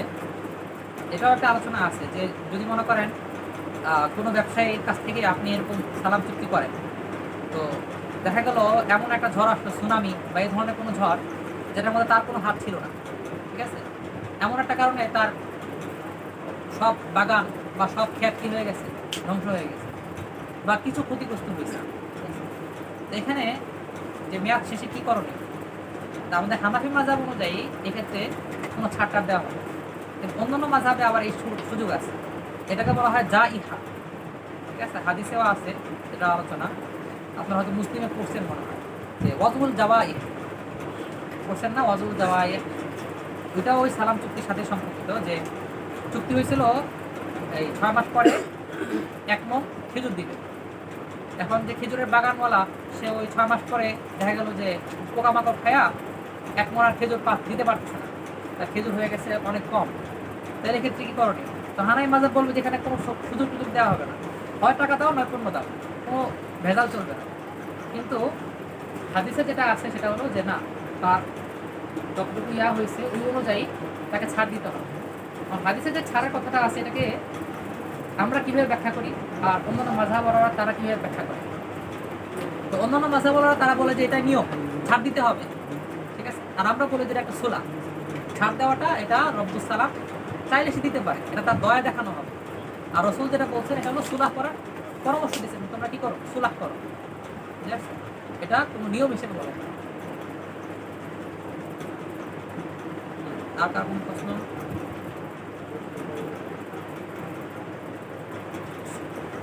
আচ্ছা, তাহলে আমরা সামনে আগাই। ইস্তিসনা, এটা ইনশাআল্লাহ আলোচনা শেষ। ইজারাটা থাক, ইজারাটা আসলে অনেক বড়, এটা নিয়ে আরো দিন। ইস্তিসনা একটা চুক্তি, এই চুক্তিটা সম্পর্কে আপনারা আগে পড়ছেন, কুদুরিতে হেদায়াতে পড়ছেন না? ইস্তিসনা, ইস্তিসনা খুবই সাধারণ একটা বিষয়। আমরা বিভিন্ন জিনিস দিয়ে অর্ডার দিয়ে বানাই, ঠিক আছে?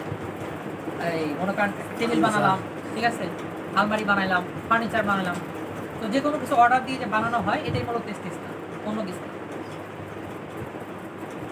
তো এই যে ইস্তিসনা চুক্তি খেয়াল করলে দেখবেন ইস্তিসনা চুক্তি মূলত দুইটা জিনিসের সমন্বয়। একটা হলো ইজারা আর একটা হলো বাই। ইজারা এবং বাই কিভাবে?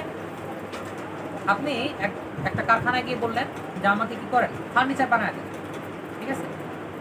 তো কারখানার মালিক আপনাকে বই খুলে বিভিন্ন ডিজাইন দেখাইলো, ঠিক না? তাদের কাছে ক্যাটালগ থাকে, বিভিন্ন ডিজাইন থাকে। আপনি বলেন ঠিক আছে এই ডিজাইনের একটা ফার্নিচার আমাকে বানায় দেন।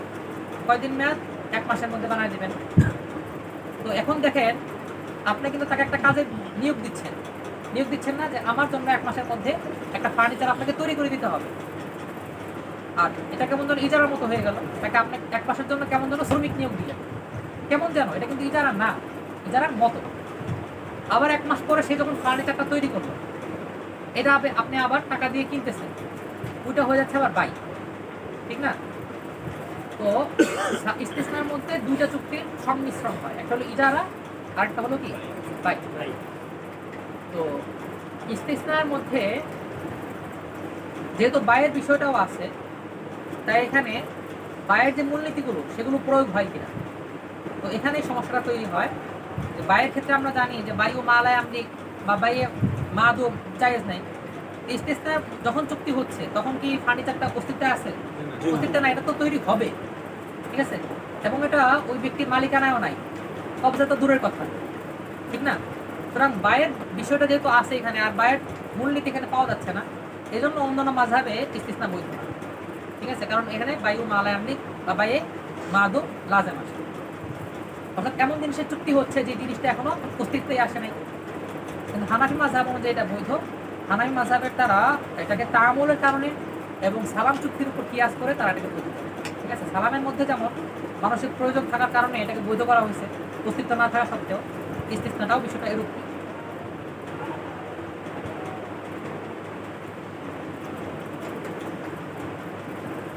সরাহাত নসের মুখালেফা এগুলো না? না, কেন না? কারণ ইস্তিসনার মধ্যে মূলত শুধু বাই না, এটার মধ্যে কি আছে? ইজারাও আছে, এই একটা বিষয়। আরেকটা বিষয় হলো যে তাআমুলের কারণে অনেক সময় জুজের মধ্যে নসের বিপরীত হতে পারে। একটা নস, এই নস আম নস, এই নসের অধীনে অনেকগুলো জুজ শামিল হয়, ঠিক আছে? তো অনেকগুলো জুজ থেকে একটা জুজকে পৃথক করা যায়। যেমন মনে করেন ইজারা চুক্তির মধ্যে আমরা পড়ছি যে উজরত মালুম হইতে হয়, তাই না? যদি উজরত মালুম না হয় তাহলে ইজারা চুক্তি বৈধ হবে? বৈধ হবে। আবার মানফাতও মালুম হইতে হয়। মানফাত যদি মালুম না হয় তাহলে ইজারা চুক্তি বৈধ হবে? বৈধ হবে। মানফাত মানে কি? আপনি ইজারা চুক্তির মাধ্যমে কি ভোগ করবেন, কতটুকু ভোগ করবেন, এটা কি হইতে হয়? বৈধ হইতে হয়। তো এটা একটা আম কথা যে মানফাত কি হইতে হবে? বৈধ হইতে হবে। তো এটার অনেক স্রোত হইতে পারে। গাড়ি ভাড়া নিলেন, এটার মধ্যে আসবে। আপনি কতদূর পর্যন্ত যাবেন, এটা একটা মানফাত, এটা নির্দিষ্ট করতে হবে। বাড়ি ভাড়া নিলেন, এটার মধ্যে নির্দিষ্ট করতে হবে। তো এটার একটা জুস, আপনি মনে করেন হাম্মামে যাবেন, এখন হাম্মামে যায় যে আপনি সময় কাটাচ্ছেন, এটা একটা মানফাত না? আর কতটুকু সময় কাটাবেন এটা নির্দিষ্ট করা আছে? নির্দিষ্ট করা সম্ভব না। আবার কতটুকু পানি খরচ করবেন এটাও নির্দিষ্ট করা সম্ভব না। তাহলে তো মানফাত গায়ের মালুম হয়ে গেল না? মানফাত কি হয়ে গেল? গায়ের মালুম হয়ে গেল। তো উসুল অনুযায়ী এটা অবৈধ হওয়ার কথা। কিন্তু যদি তাআমুল আছে, তো এই জন্য এই জুসটাকে ইস্তিসনা করা হয় যে না, মূল উসুল তো ঠিক আছে, কিন্তু এই জুসটা এটা মুস্তাসনা, এটা বৈধ তাআমুলের কারণে। এরকম যে সমস্ত ক্ষেত্রে তাআমুল হয়, ওই সমস্ত তাআমুলের কারণে অনেক সময় জুজি ভাবে কোনো একটা জুসকে উসুল থেকে পৃথক করা হয়। এটাকে বলা হয় ইস্তিহসান। এটাকে কি বলা হয়? ইস্তিহসান। এটা আবার আরেক আলোচনার দিকে চলে যাবে, উসুল ফিকহের আলোচনায়, যে ইস্তিহসান কাকে বলে। তো সংক্ষেপে এতটুকু বুঝেন যে কখনো কখনো তাআমুলের কারণে বা হাজাতুন নাসের কারণে কোনো জুজের ক্ষেত্রে পৃথক হুকুম দেওয়া হয়, ঠিক আছে? তো ইস্তিসনাটাও এটার অন্তর্ভুক্ত। এই কারণেই তো অন্যান্য 3 মাযহাব কিন্তু এটাকে নাজায়েজ বলতেছে। কেন? ওই আপনার যুক্তি যে এখানে নসের মুখালাফাত হচ্ছে, যতই তাআমুল থাক তারা বলছে এখানে নস আগে, সুতরাং এটা অবৈধ। কিন্তু হানাফি মাযহাবে তারা দেখতেছে যে না, এখানে যদিও নস আছে কিন্তু সাহাবায়ে কেরাম সবাই ইস্তিসনা করেছে।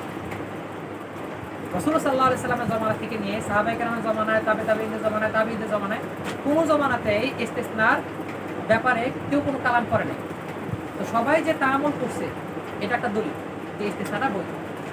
ঠিক আছে, এখানে তাআমুলটা মূলত যার তার তাআমুল না, বা যে কোনো যুগের তাআমুল না। এখানে তাআমুল দ্বারা উদ্দেশ্য হলো খয়রুল কুরুনের তাআমুল। ঠিক আছে, তো খয়রুল কুরুনের তাআমুল দ্বারা ইস্তেসনাটা বৈধ, যদিও উসুল অনুযায়ী ইস্তেসনাটা কি হয় না, বৈধ হয়। আর বাস্তবে ওই ইস্তেসনার প্রয়োজন আছে। যদি আমরা বলি যে এই ধরনের অর্ডারি চুক্তি সব অবৈধ, তাহলে দুনিয়া চলবে, দুনিয়া কিন্তু অচল হয়ে যাবে, ঠিক না? তো এই সমস্ত কারণে এটা বৈধ। এবং বর্তমানে অধিকাংশ ফিকি বোর্ড, মানে আমার জানার মতো যত ফিকি বোর্ড আছে, সবাই সিদ্ধান্ত এটাই যে ইস্তেসনা বৈধ, সমস্যা নেই। এমনকি অন্যান্য মাযহাবে তারাও আমাদের মাযহাব অনুযায়ী এখন ফতোয়া দেয়।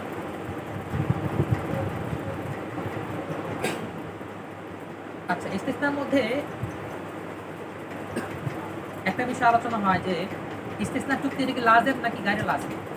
অর্থাৎ আপনি একটা জিনিস অর্ডার দিলেন, ঠিক আছে, তো আমরা জানি যে কোনো জিনিস যদি না দেখে কেনা হয় তখন সেটার মধ্যে খেয়ারের রুইয়াত লাজেম আছে, তাই না? মানে কেনার পর একটা খেয়ার তৈরি হয়, এটা লাজেম, মানে এটা আবশ্যক হয় না। এটা আমি চাইলে নিতেও পারি, নাও নিতে পারি, এটা আমার এখতিয়ার থাকবে। তো ইস্তেসনার মধ্যেও কিন্তু ফার্নিচারটা কেনা হচ্ছে, কিন্তু এটা দেখা হয়নি, দেখা হয়েছে। সুতরাং উসুল অনুযায়ী কিন্তু এখানে খেয়ার আসার কথা যে যখন ফার্নিচারটা তৈরি হবে তখন আমি দেখবো, যদি পছন্দ হয় নেব, না পছন্দ হলে নেবো না, খেয়ারের রুইয়াত। তো সেই হিসাবে আলোচনা হয় যে ইস্তেসনা এটাকে লাজিমি চুক্তি না গায়রে লাজিম চুক্তি। অর্থাৎ তৈরি করার পর এটা কি যে মুস্তাসনি সে চাইলে নিতেও পারে, নাও নিতে পারে এমন, নাকি তাকে নিতেই হবে, মানে তার বর্ণনা অনুযায়ী যদি হয় তাহলে নিতেই হবে। তো আবু ইউসুফ রহমতুল্লাহ আলাইহির মতে যদি ওয়াসফ অনুযায়ী মিলে যায়, বিবরণ অনুযায়ী যদি মিলে যায়, তাহলে তার কোনো খেয়ার থাকবে না, খেয়ার রুইয়াত থাকবে না। আর আবু হানিফা এবং মুহাম্মদ রহমতুল্লাহ আলাইহি অর্থাৎ তরফাইনের মধ্যে খেয়ার থাকবে। তো ফতোয়া হলো আবু ইউসুফ রহমতুল্লাহ আলাইহির মতে, অর্থাৎ যদি ওয়াসফ অনুযায়ী বানায় তাহলে কোনো খেয়ার থাকবে না, লাজেম হবে। ও এখানে পরিভাষাগুলো বলা হয় নাই। ইস্তেসনার ক্ষেত্রে যিনি জিনিসটা তৈরি করছেন তাকে বলা হবে সানে, আর যিনি গ্রাহক বা ক্রেতা তাকে বলা হবে মুস্তাসনি। আচ্ছা, ইস্তেসনার মধ্যে তো ইস্তেসনার সাথে সালাম চুক্তির একটা মিল আছে, আবার কিছু অমিলের দিকও আছে। মিল কোন দিক থেকে, যে সালাম চুক্তির মধ্যে যেমন পণ্যটা এই ক্রেতার মালিকানায় থাকে না, বিক্রেতার মালিকানায় থাকে না, ইস্তেসনার মধ্যেও কি থাকে না, বিক্রেতার মালিকানায় থাকে না। সালাম চুক্তির মধ্যে যেমন পণ্যটা হইতে পারে গায়রে মাউজুদ হইতে পারে বা মাদুম হইতে পারে, ইস্তেসনার মধ্যেও কি হইতে পারে, মাদুম হইতে পারে। তো কিছু কিছু ক্ষেত্রে মিল আছে, এবং মিল থাকার কারণেই ওই সালাম চুক্তির উপর কিয়াস করা হয়। কিন্তু বেশ কিছু দিক থেকে অমিলও আছে, ঠিক আছে। এক নম্বর অমিল হলো যে ইস্তেসনা শুধুমাত্র ওই সমস্ত কাজে, ওই সমস্ত বস্তুর মধ্যে বৈধ যেখানে সুনাত সম্ভব, যেখানে কি সম্ভব, সুনাত সম্ভব, অর্থাৎ কোনো কিছু তৈরি করার বিষয়টা সম্ভব। যেমন এর উল্টাটা দেখেন, ফসলের মধ্যে কোনো সুনাত আছে, কোনো সুনাত নেই। সুতরাং এখানে যদি আমরা বলি যে ফসল ইস্তেসনার ভিত্তিতে বিক্রি করলাম, এটা কিন্তু কি হবে না, বৈধ হবে না। 2 নম্বর হলো পার্থক্য, যে সালাম চুক্তির মধ্যে যেমন নগদে টাকা দেওয়াটা জরুরি, ইস্তেসনার মধ্যে নগদ টাকা দেওয়াটা জরুরি না, বকেয়াও থাকতে পারে, ঠিক আছে।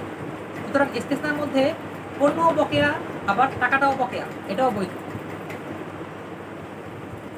3 নম্বর, মেয়াদ নির্দিষ্ট করাটা জরুরি না, কারণ কবে পণ্যটা দিবেন এটা নির্দিষ্ট করাটা কি না, জরুরি না, কিন্তু সালাম চুক্তির মধ্যে জরুরি।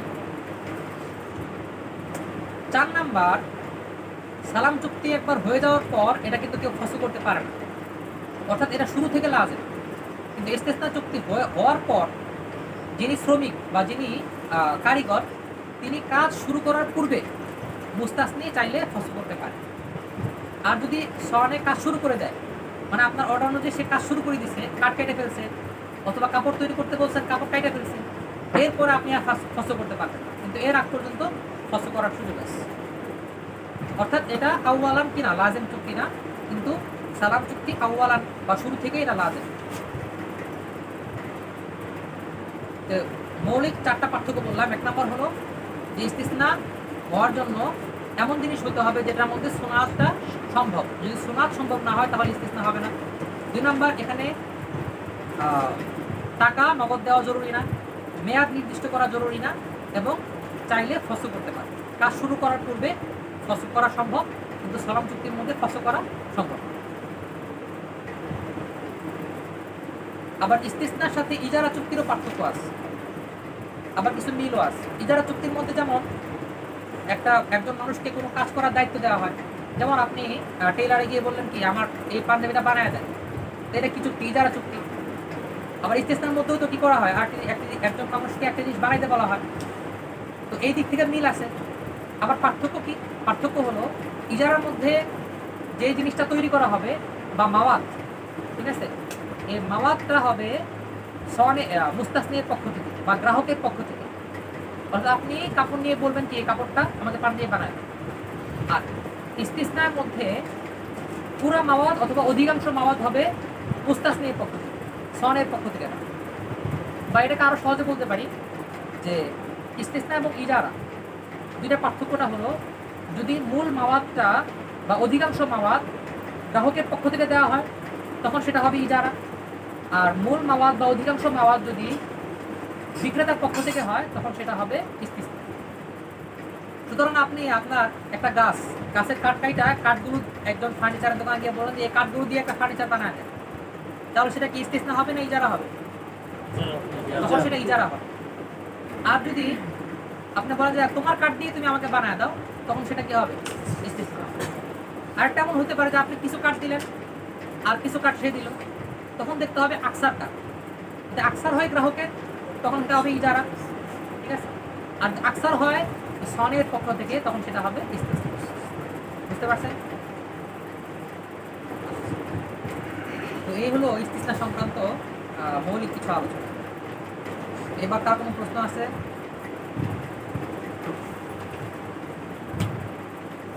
অনেক বিষয় কিন্তু আমরা আলোচনা থেকে আসে নাই, আপনারা প্রশ্ন করেন, প্রশ্ন করলে হয়তো আলোচনায় আসবে।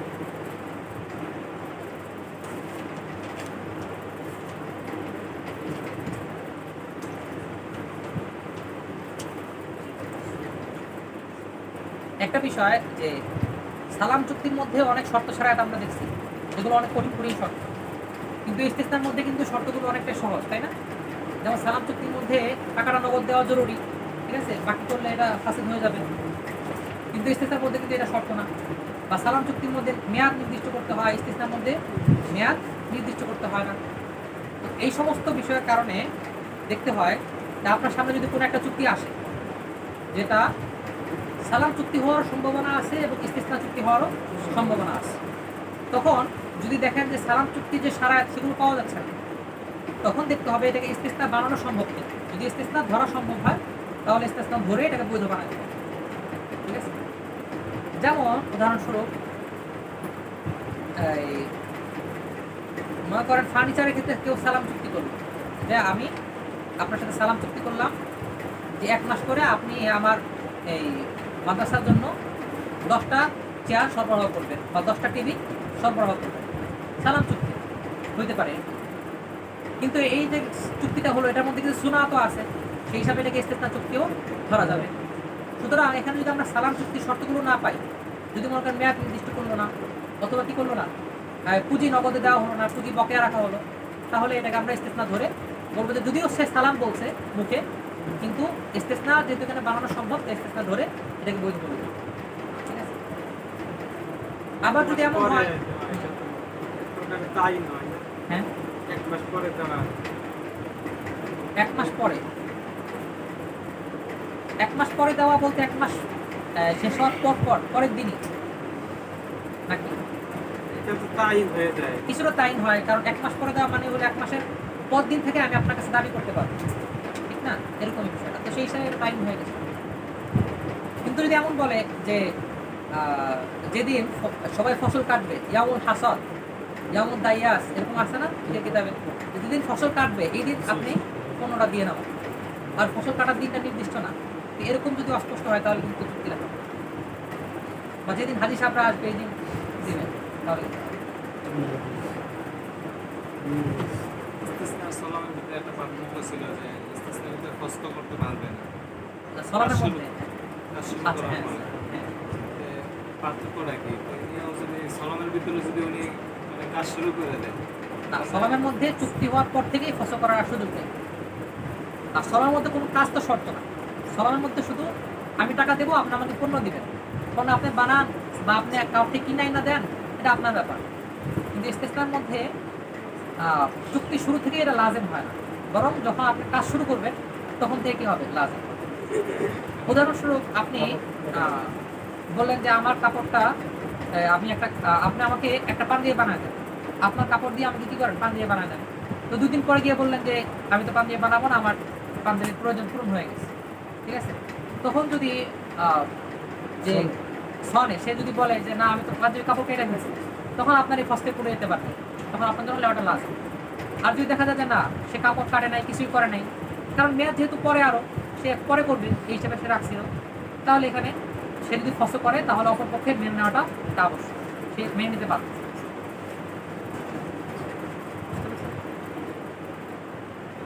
আচ্ছা, আর কোনো বাইরে সালামের ক্ষেত্রে যদি অন্য যে পণ্য দেওয়ার কথা ছিল পণ্য যদি হচ্ছে না দিতে পারে, পরের বছর যদি যে পরের বছর বা যদি যে টাকা দিচ্ছে সেগুলো যদি ডবল দেওয়া লাগে, হ্যাঁ, সুন্দর প্রশ্ন করতে পারেন যে ওই সালাম চুক্তির মধ্যে মেয়াদের মধ্যে যদি না দিতে পারে, তাহলে রব্বুস সালাম শর্ত করলো আমাকে কি দিবে, আমাকে আরো ডবল দিতে হবে, ঠিক আছে। এরকম শর্ত করতেই পারে, কারণ সে যেহেতু আরো বেশি সময় বাড়ায় দিচ্ছে, তো এটা বৈধ হবে, ঠিক আছে। কারণ আমরা আগেই বলছি যে সালাম চুক্তির মধ্যে যদি মুসলাম কি না দিতে পারে তাহলে 3টাই সুরত, হয়তো মূল টাকা নেবে অথবা সবর করবে অথবা অন্য কোনো পণ্য বদলায় নেবে। এই 3টা সুরতের মধ্যে এটা পড়ে না। এখন এটা অবৈধ হবে কেন?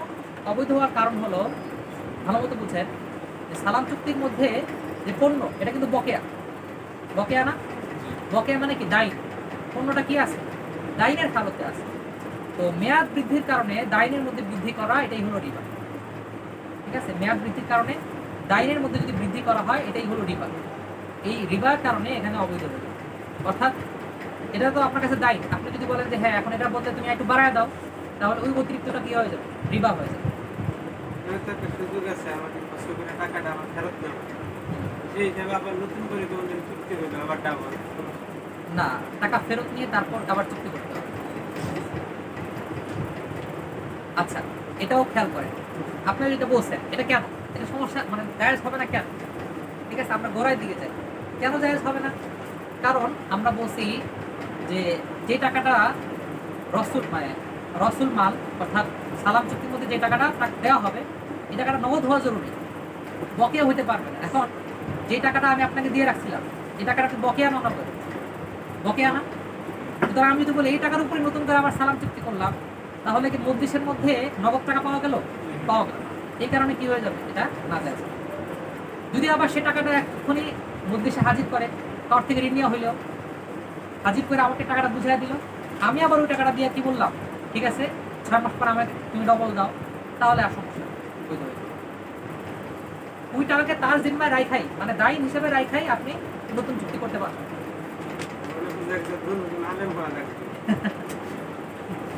এখানে আসলে মূল বিষয়গুলো যদি বুঝেন উসুলগুলো, তাহলে উসুলগুলো বুঝতে সুরত যেটাই হোক আপনি উসুলে ফেলে কিন্তু একটা সমাধান করতে পারবেন।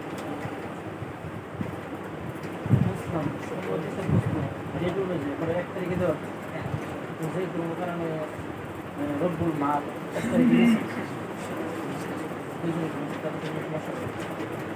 হ্যাঁ, সুন্দর প্রশ্ন যে রব্বুস সালাম সে পণ্য দেওয়ার জন্য প্রস্তুত, ফোন দিয়ে বলছে ভাই আমার কাছে মাল রেডি নিয়ে যাও, ঠিক আছে, অথবা সেই নিয়ে আসবে। তো এখন রব্বুস সালাম কোনো কারণ নিতে পারতেছে না, তাহলে এক্ষেত্রে এটা তার কাছে আমানত হিসেবে থাকবে। রব্বুস সালামের কাছে পণ্যটা কি থাকবে, আমানত হিসেবে থাকবে। সুতরাং এই যদি যেহেতু আমানত হিসেবে থাকতেছে, সুতরাং পরবর্তীতে যদি নষ্ট হয়ে যায় বা ধ্বংস হয়ে যায় তাহলে রব্বুস সালাম এটা কোনো দায় মানে রব্বুস সালাম না ওই বুঝতাম সে কোনো একটা দায় বহন করবে, কারণ আমি তোমাকে নেওয়ার জন্য বলছি তুমি নেও নাই কেন, আমানত ইজারার একটা প্রশ্ন ছিল। ইজারার ক্ষেত্রে আমরা যে অ্যাডভান্স যে নেই বা অ্যাডভান্স নেই, এটা মানে কতটুকু সদস্য সম্পর্কে এবং এটা মানে কীভাবে ক্রস করা যাবে অ্যাডভান্সের টাকাটা সিকিউরিটি মানি বলে এটার 2টা তাকিদ। ইজারার আলোচনাটা আসলে করা হয় নাই, ঠিক আছে। ইজারার আলোচনাটা আরেকদিন করার দরকার আছে, মানে আরেকদিন সময় লাগবে, কারণ ইজারার অনেকগুলো প্রকার, ইজারাতুল আশখাস, ইজারাতুল মানফাআত, প্রত্যেকটা আলোচনা অনেক বিস্তারিত। তো যদিও আলোচনা করা হয়নি তবুও বলি। তো এটা হলো সিকিউরিটি মানি। তো এই সিকিউরিটি মানির দুইটা থাকে, একটা হলো এটা আমানত হিসেবে থাকবে, ঠিক আছে? যদি আমানত ধরেন তখন সেটা যদি আপনি ব্যবহার করেন তার অনুমতিতে, তখন সেটা খরচ হয়ে যাবে, ঠিক আছে? আরেকটা হলো যে না, এটা হলো উজরতে মুআজ্জালা। উজরতে মুআজ্জালা বা অগ্রিম ভাড়া। অগ্রিম ভাড়া দেওয়াও বৈধ আছে, সমস্যা নেই। তো এটাও ব্যবহার করা যাবে। কিন্তু এই দুইটা তাকলিফের পার্থক্যটা হবে হলো অন্যান্য ক্ষেত্রে। যাকাতের ক্ষেত্রে মনে করেন যদি এটা আমরা উজরতে মুআজ্জালা ধরি, তখন কিন্তু যেই মুজিব মানে ভাড়া দেনেওয়ালা, সে কিন্তু এটার মালিক হয়ে যাবে। সুতরাং এটা জাকাত কার উপর আসবে? তার উপর আসবে। আর যদি আমরা এটা তাকিফ করি আমানত এবং পরবর্তীতে খরচ, যদি এরকম তাকিফ করি, তখন এটার মালিক কিন্তু কিনা ওই মুজিব, কিন্তু এটা মালিক না, বরং মুস্তাজির এটার মালিক থাকবে। সেই হিসাবে ওটা জাকাত মুস্তাজির দিতে হবে। তো দুই রকম তাকিফই আছে, দুইটাই বৈধ আছে, সমস্যা নেই। এখন যে তাকিফ ধরে সেই অনুযায়ী ফেসলা হবে। অগ্রিম ভাড়াটা কিভাবে দেওয়া হয়? কারণ এই টাকাটা তো মানে শেষে আবার ফেরত দেবে। ফেরত নেওয়া হয়। দিছিল তো অনেক জায়গায় ফেরত নেওয়া হয়, অনেক জায়গায় মানে ফেরত মানে ফুল টাকাটাই ফেরত দেয়। অনেক জায়গায় দেখা যায় যে প্রতি মাসে কিছু কিছু করে কাটে। কাটে। আচ্ছা। ফুল যদি ফেরত দেয় তাহলে তাহলে যদি ফুল টাকা ফেরত দেওয়া হয় তাহলে এটাকে তো উজরতে মুআজ্জালা ধরার সুযোগ নেই, তখন তাকিফ একটাই, এটা আমানত হিসেবে থাকে। জাকাত দিতে হয়। হ্যাঁ, তখন ওই মুস্তাজিরের জাকাত দিতে হবে। মুদির এটা ভোগ করবে কিন্তু কোনো জাকাত রাখছে না।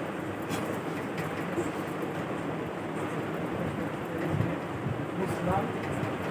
পণ্যটা দেওয়ার পর এক তারিখে দিতে পারতেছি না, বলতেছেন 2 তারিখে। হ্যাঁ, ওই রব্বুস সালাম যদি রাজি হয়, মানে ওখানে ওই যে 3টা সুরত, হয় সবর করবে মানে রাজি হয়, ঠিক আছে, বলবে তুমি 2 তারিখে দাও, সমস্যা নেই। অথবা বলবে না আমি একদিন রাজি, দেরি করতে রাজি না, আমার টাকা ফেরত দাও।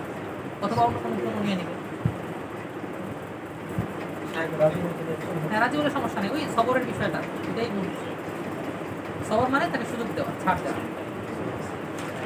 ওনার কথার উপরে মানে কেটে নেওয়া হয় প্রতি মাসে মাসে সিকিউরিটি মানি, তখন কার উপরে জাকাতটা আসবে? তার মানে যদি শুরু থেকে এরকম চুক্তি থাকে যে উজরত যেটা মানে যে টাকাটা নেওয়া হচ্ছে এটা প্রতি মাসে কি করা হবে? কাটা হবে। তাই এটা উজরতে মুআজ্জালাই ধরা যায়, সমস্যা নেই। আবার এটাকে ইয়াও ধরা যায়, আমানতও ধরা যায়। দুইটা তাকলিফে সহি আছে। দুইভাবে না হয়, যদি আমি মাসে দিতে পারি তাহলে তো দিলাম, আর যদি কোনো মাসে না দিতে পারি তাহলে ওখান থেকে কাটা হবে। দুইভাবে রাখা হয়। এভাবে রাখা হয়, মানে না দিতে পারলে তারপর কাটা হবে, আর না দিতে পারলে, আর যদি দিয়ে ফেলি তাহলে ফেরত দেওয়া হবে। তাহলে তো এটা উজরতে মুআজ্জালা ধরা মুশকিল, তাহলে আমানতে ধরতে হবে। টাকাটা দিয়ে গেল অনেক উজরতে মুআজ্জালা ধরা হবে তখনই যখন চুক্তি থাকবে যে এটা ভাড়া হিসেবে দেওয়া হচ্ছে, ঠিক আছে, বা ভাড়া হিসেবে কাটবেন আপনি, যদি থাকে তাহলে এটা উজরতে মুআজ্জালা। ঠিক আছে?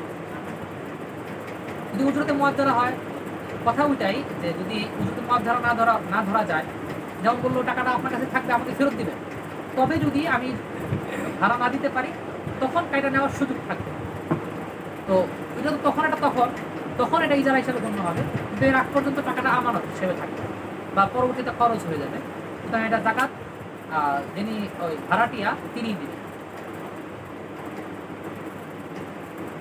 আর কোনো প্রশ্ন?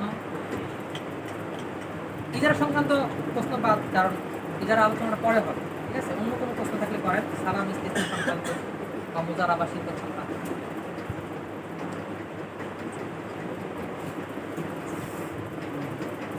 আচ্ছা, আর কোনো প্রশ্ন না থাকলে আজকের মতো আলোচনা এখানে শেষ, ইনশাআল্লাহ। আল্লাহ তাআলা আমাদেরকে সামনে আরেকদিন বসার তৌফিক দান করুন। আর আরেকটা গুরুত্বপূর্ণ ঘোষণা, এই সপ্তাহে আপনাদের মুহাজারার ডেট, তাই না? এই বৃহস্পতিবার। তো এই বৃহস্পতিবার আমরা সিদ্ধান্ত নিয়েছি একজন উল্লেখযোগ্য একজন ব্যক্তি অর্থনীতির ক্ষেত্রে, ইসলামী অর্থনীতির ক্ষেত্রে, তাকে আমরা দাওয়াত দিয়া মালিবাগের সহকারী মুফতি আব্দুল্লাহ মাসুম সাহেব, তো উনি মার্কাজের আবুল হাসান আব্দুল্লাহ সাহুদের ছাত্র, তো বর্তমানে ইসলামী অর্থনীতির অঙ্গনে অনেক অগ্রসর ব্যক্তি। তো আমরা এই মুহাজারায় তাকে আনার চেষ্টা করতে চাই। এই ব্যাপারে আপনাদের আগ্রহ কতটুকু? তো একটা তো এই ফিজিক্যাল আগ্রহ, অর্থাৎ আপনারা ওই দিন উপস্থিত থাকবেন সবাই, এই একটা বিষয়। আর একটা বিষয় আছে, সেটা হলো খরচ, ঠিক আছে? স্বাভাবিক বড় ব্যক্তি আসলে তার কিছু খরচ লাগে না, তাকে কিছু হাদিয়া দিতে হবে এবং তার আসা যাওয়ার ভাড়াটা। তো আমরা মাঝে এক হুজুরের সাথে আলোচনা করব, কিন্তু আশঙ্কা আছে যে হুজুর হয়তো ওভাবে খরচটা নাও দিতে পারে মাদ্রাসার পক্ষ থেকে, তো খরচটা নাও দিতে পারে। আপনারা কমপক্ষে আসা যাওয়ার ভাড়াটা কি ব্যবস্থা করতে পারবেন কিনা যে মাদ্রাসা থেকে না দেন? উদাহরণস্বরূপ 500 টাকা, আশা করি 500 টাকার মধ্যে খরচ হয়ে যাবে। তো হাদিয়া আমরা না দিতে পারলাম, কিন্তু খরচটা তো কমপক্ষে ওনার পকেট থেকে এটা তো ইয়া করা সম্ভব না, তো আমাদের থেকে দিতে হবে। তো 500 টাকা আপনারা উঠাই দিতে পারবেন, এটা হলো ইনশাআল্লাহ। ঠিক আছে। আর যদি মাদ্রাসা থেকে হয়ে যায় ব্যবস্থা তাহলে আর সমস্যা নেই, ঠিক আছে। এটা আপনারা আলোচনা করেন, জেনে রাখেন। আর এটা মূল বিষয় না, বড় বিষয় হলো আপনারা উপস্থিত থাকা। এই বৃহস্পতিবার কেউ বাসায় যাবে না, সবাই উপস্থিত থাকবে, কারণ মেহমান আসবে, আসে যদি দেখে যে খালি, ঠিক আছে, তাহলে বিষয়টা কেমন খারাপ দেখাবে, হ্যাঁ। সেটা সামনে ইনশাআল্লাহ বলা হবে। এখনো বড় যুক্তি এখনো বলা হয়নি, সেটার সময় নেই। আমাদের নিজেদের মধ্যে আলোচনা আমাদের সমাজের আমি আলোচনা করে সিদ্ধান্ত নিয়েছি। বাকি দোয়া করতে থাকেন। হুজুরকেও বলা হয়েছে, হুজুরও সময় দিতে পারবেন। বাকি এখন মাদ্রাসার ইমাম থেকে এটা ইয়াটা নেওয়া, অনুমতিটা নেওয়া এবং মাদ্রাসা যাতে এটা দায়িত্বটা নেয়, তো দোয়া করে দায়িত্ব নিয়ে ফেললে আমাদের চাপটা কমে যাবে। ঠিক আছে, আজকের মধ্যে এখানেই সমাপ্ত। আসসালামু আলাইকুম। নির্দিষ্ট বিষয় থাকবে নাকি? নির্দিষ্ট বিষয় থাকবে, একটা ঘোষণা দেওয়া হবে। এটা তো মাজার বিষয়ে আলোচনা দুইটা পরে পরের সপ্তাহ পরে